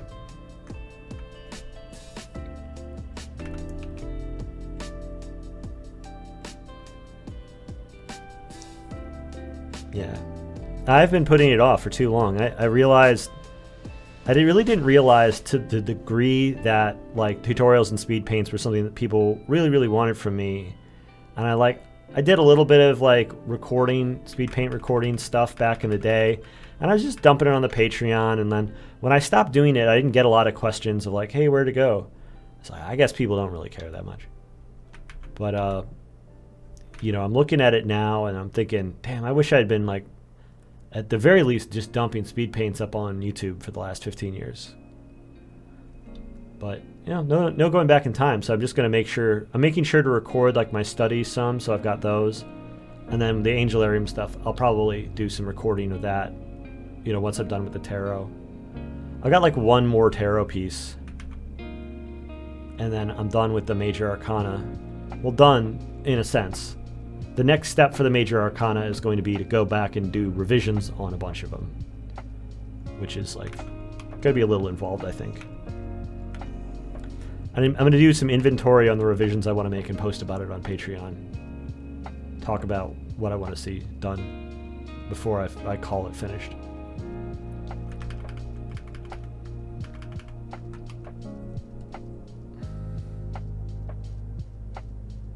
I'm glad you've been digging the time lapses on YouTube. Yeah, those are pretty easy to make. It's like I'm realizing that back in the day, I used to find it kind of like imposing to like have the recording running in the background while I was painting. It was like distracting. I felt uneasy. But now that I've been doing a bunch of streaming, it's like way easier than streaming. So I think I'm gonna like do more of that because I've been finding it like really easy, and then it's been making this content that I like, that other people like. It's, easy win, easy slap. You know what I mean? Professor Oaks, thanks. Thanks. The Kickstarter's been awesome. I'm glad so many people have been interested in it. Yeah, we're gonna do some time lapses where it's just the canvas with no UI. Painting clouds is not hard, it is easy. The tip is don't use a soft brush.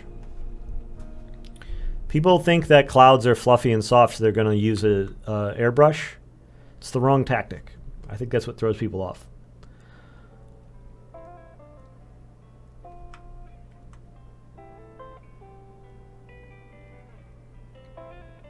Yeah, I've got ideas for commentary videos I want to make, and as well as the speed paints and stuff. You'll get more of me than I think you would even want.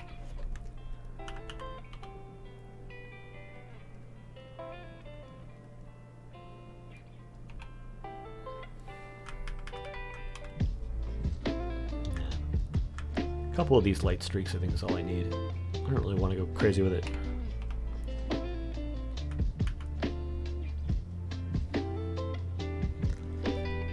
I want to log out. Some people record the second window of the painting, so zooming in, zooming out is removed from time lapses. That's right. That's what we're planning. I've done it before. I knew it was possible. I just didn't feel like it. Yeah, there's a cloud one in there. I never use it. Is it in here anymore? I think I took it. Oh wait, yeah, here it is. Cloudy. I don't actually use it for clouds. I use it mainly for fog. Like, if I wanted to add like a sense of fogginess here, I could do this and then erase out.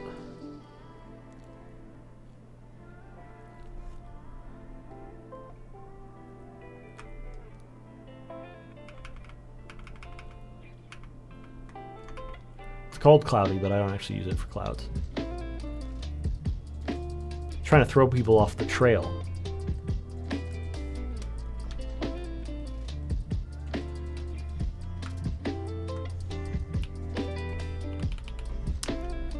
Yeah, don't want to let people know too much about how you do stuff. Got to keep it just a little bit mysterious. That's why I always paint with a big sheet over the top of my head.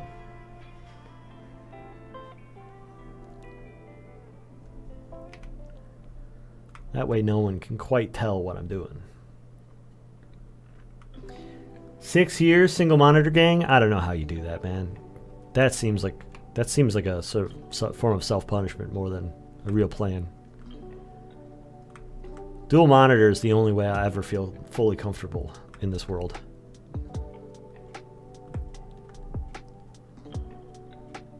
Ugh, I need to get some reference for this hand. I'm just like, there's something about the values of it that are driving me crazy. It's making me want to go poke at it a little bit.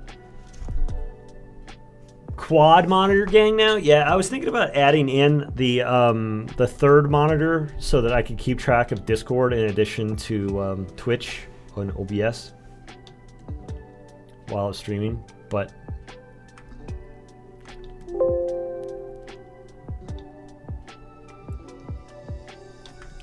feeling so lost. Maybe I should paint some braids. What do you think?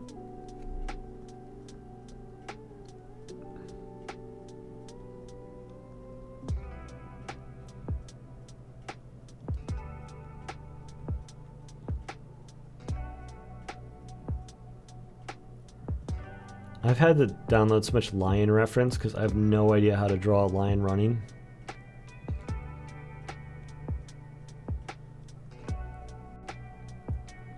Oh, is this the reference for this? Oh, dang. Yeah, that elbow goes way higher than on here. I definitely need to make some corrections there to get that comfy. That's not a little correction. That's bigger. I knew it looked a little odd.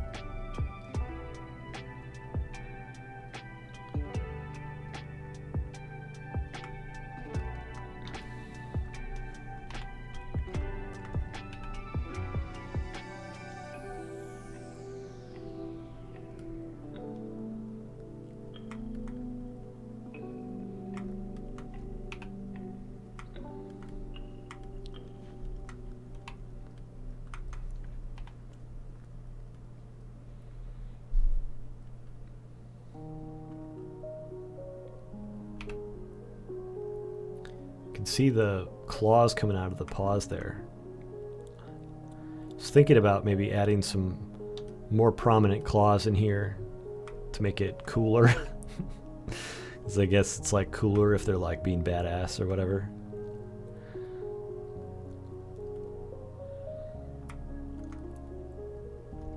Huge kitten. They're big kitty.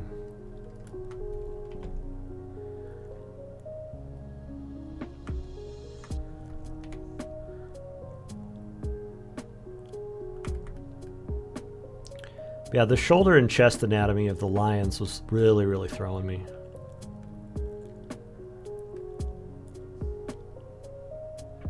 Like, a house cat is like, they're just such a ball of mush, you know?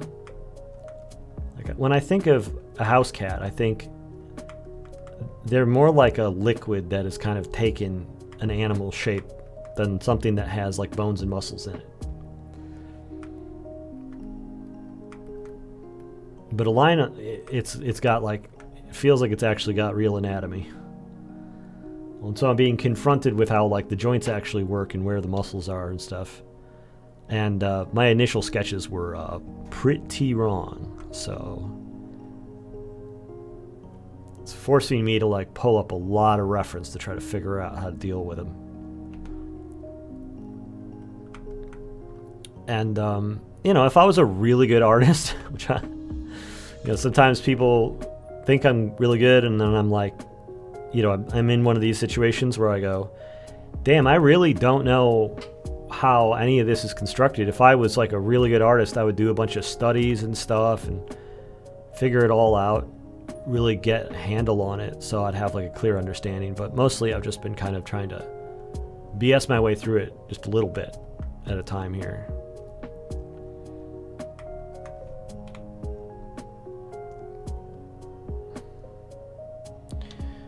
I've got this braid that's coming out over the edge. It's getting lost. I should probably move the front edge of that braid out. I'm perfectly happy with it swinging up front. It just, as it starts to get in the crook of that elbow, it's really throwing off the reed.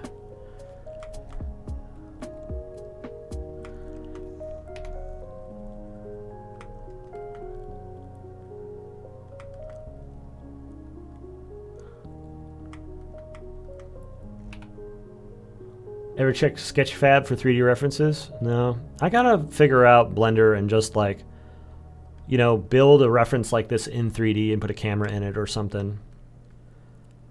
But there's something about like starting from a pencil drawing that I always have an easier time kind of finding my way all the way through the whole process, start to finish, when it's all like kind of being based off my imagination from the beginning.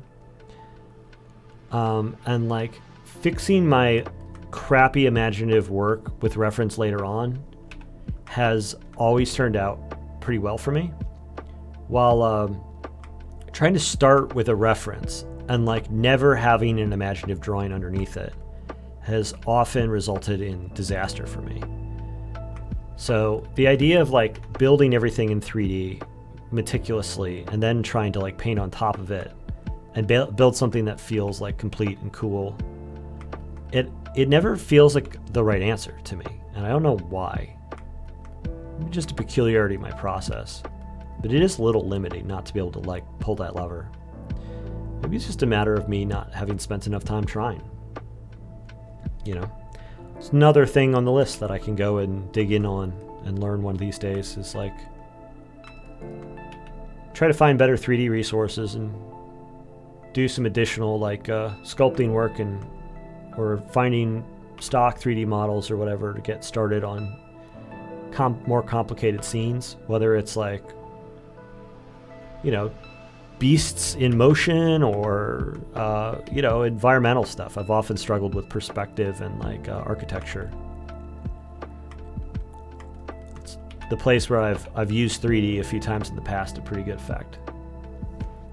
Probably not a bad idea to upgrade my tool set on that, because I used to be using Google SketchUp back when Google SketchUp was a thing.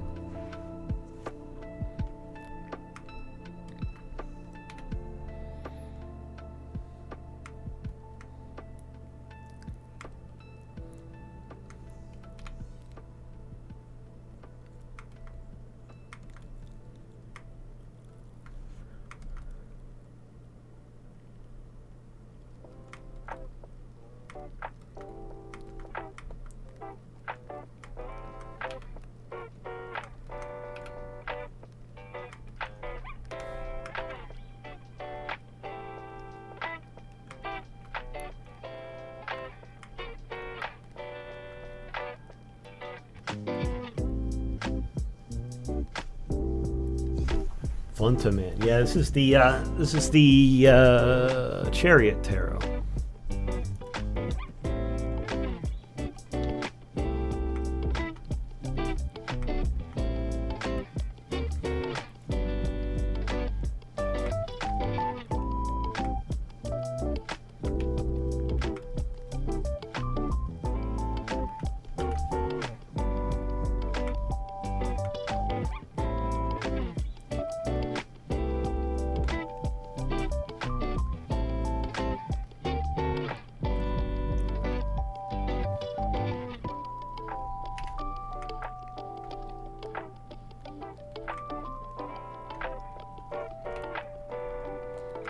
Yeah, I finished early with my study, so now I'm going to spend a little bit of time working on this before I log out.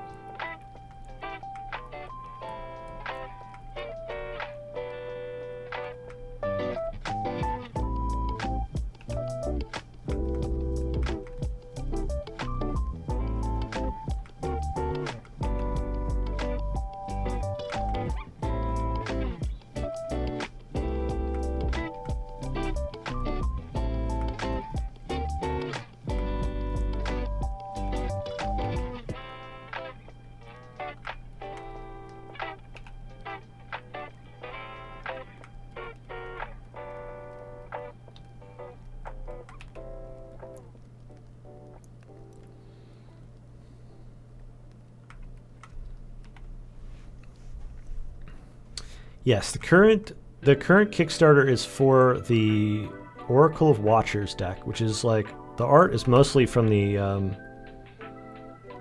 Book of Watchers book from a few years back. A lot of those paintings are from a long time ago, actually.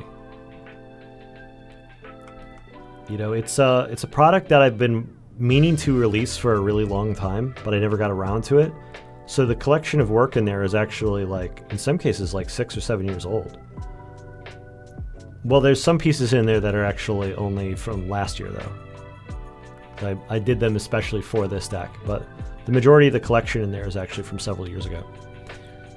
And then the tarot deck is currently in production. And there's no overlap between the two. So the works that I've been working on for the past year or so, 18 months, none of it is in the current Kickstarter. Other than the handful of like additional Watchers pieces that I made specifically for it. That I originally previewed last year. Let's see. I think I've got a better looking pose here. Yeah, and it's a little less symmetrical too.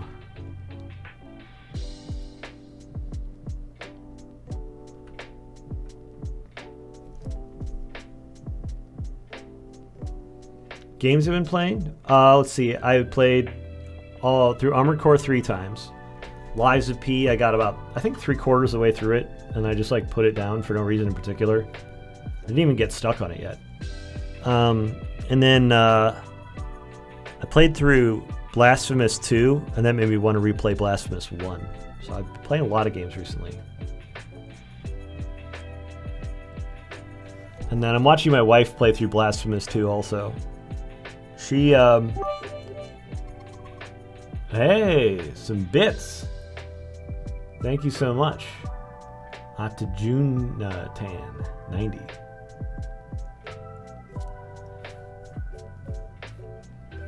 Love getting bits. Yeah, my wife has never been much of a gamer, but she keeps spotting me playing like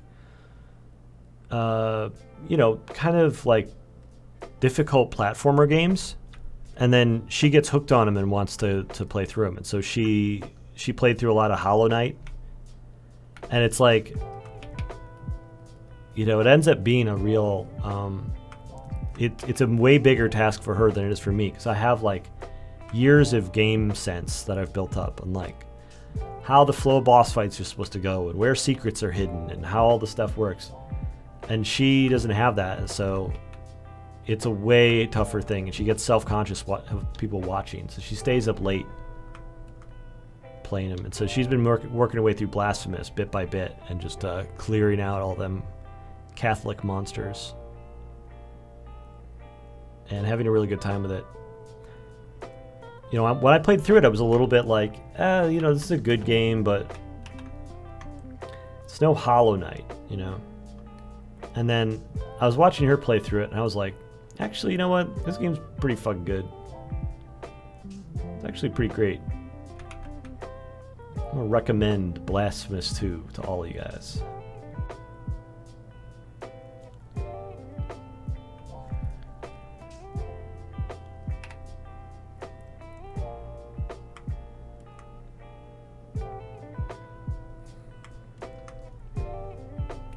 Moon Scars is also good. Yeah, I saw that on Game Pass. I was a hair's breadth away from downloading it. I think I saw a negative review on it, or not negative, but a critical review on it from Iron Pineapple. It made me think like maybe this one isn't for me.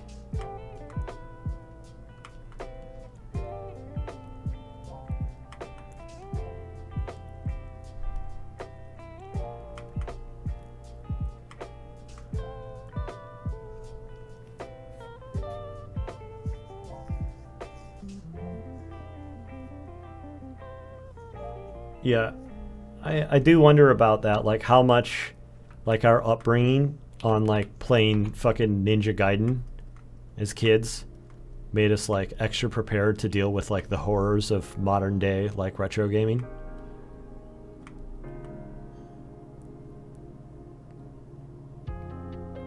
There's definitely a kind of unspoken language that has accumulated over the years.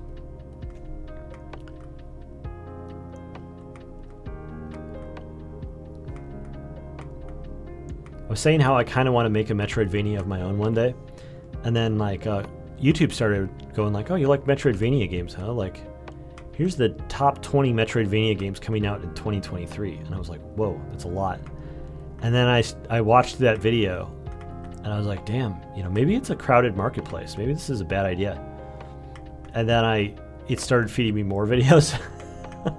And I was like, how many hundreds of Metroidvania games that all look pretty good that are all coming out this year alone? Holy shit. It made me think like, damn, those Blasphemous guys really pulled off something big by getting their game even noticed, by like having it be like a notable release. They have done something unbelievable, because like the problem of marketing a video game is like such a difficult one. Getting through all the noise, getting your product noticed in a world full of like incredible games,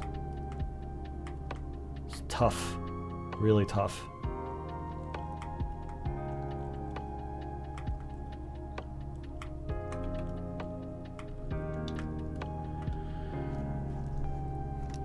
Could never win Ninja Gaiden 2, couldn't get past the final boss, second form. Yeah, I feel you. It's me too.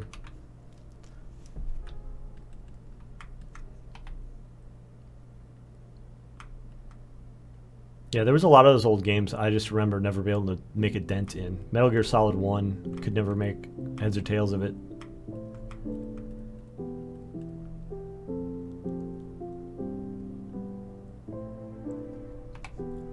Magic Boo Art, welcome. Hello.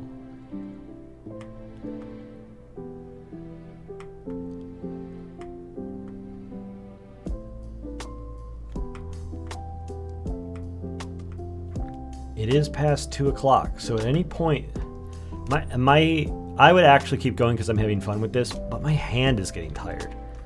I worked the shit out of myself at the gym today, and I am like feeling kind of beat up, and my whole body's kind of like tired and sore. I really don't like the idea of overworking my hand. If I'm starting to get like a sore hand, I want to preserve it as much as possible. So I think I'm going to call it here because I want to take care of myself. But I appreciate all of you for coming by. Feel the same way? Yeah.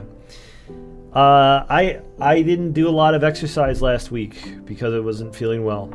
And so I came back in with like fully refreshed, nothing being sore, and just went at 100%. Beating the shit out of myself, and it was great, but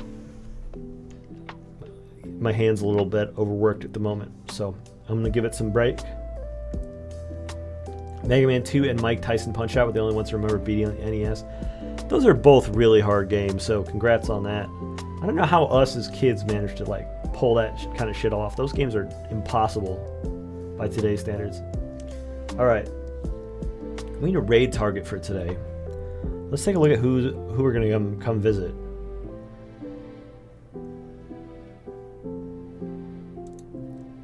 Maybe I'm catching Dustin off guard here.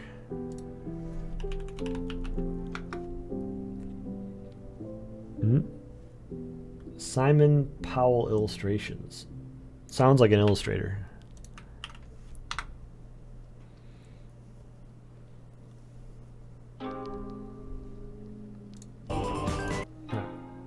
Gets the ad here. Raid Simon.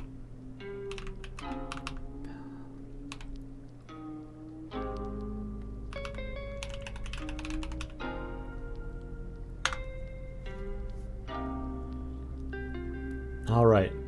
You guys be good. I'll be back on Wednesday with more studies. I'll see you around on the Discord. Have a good one. Goodbye.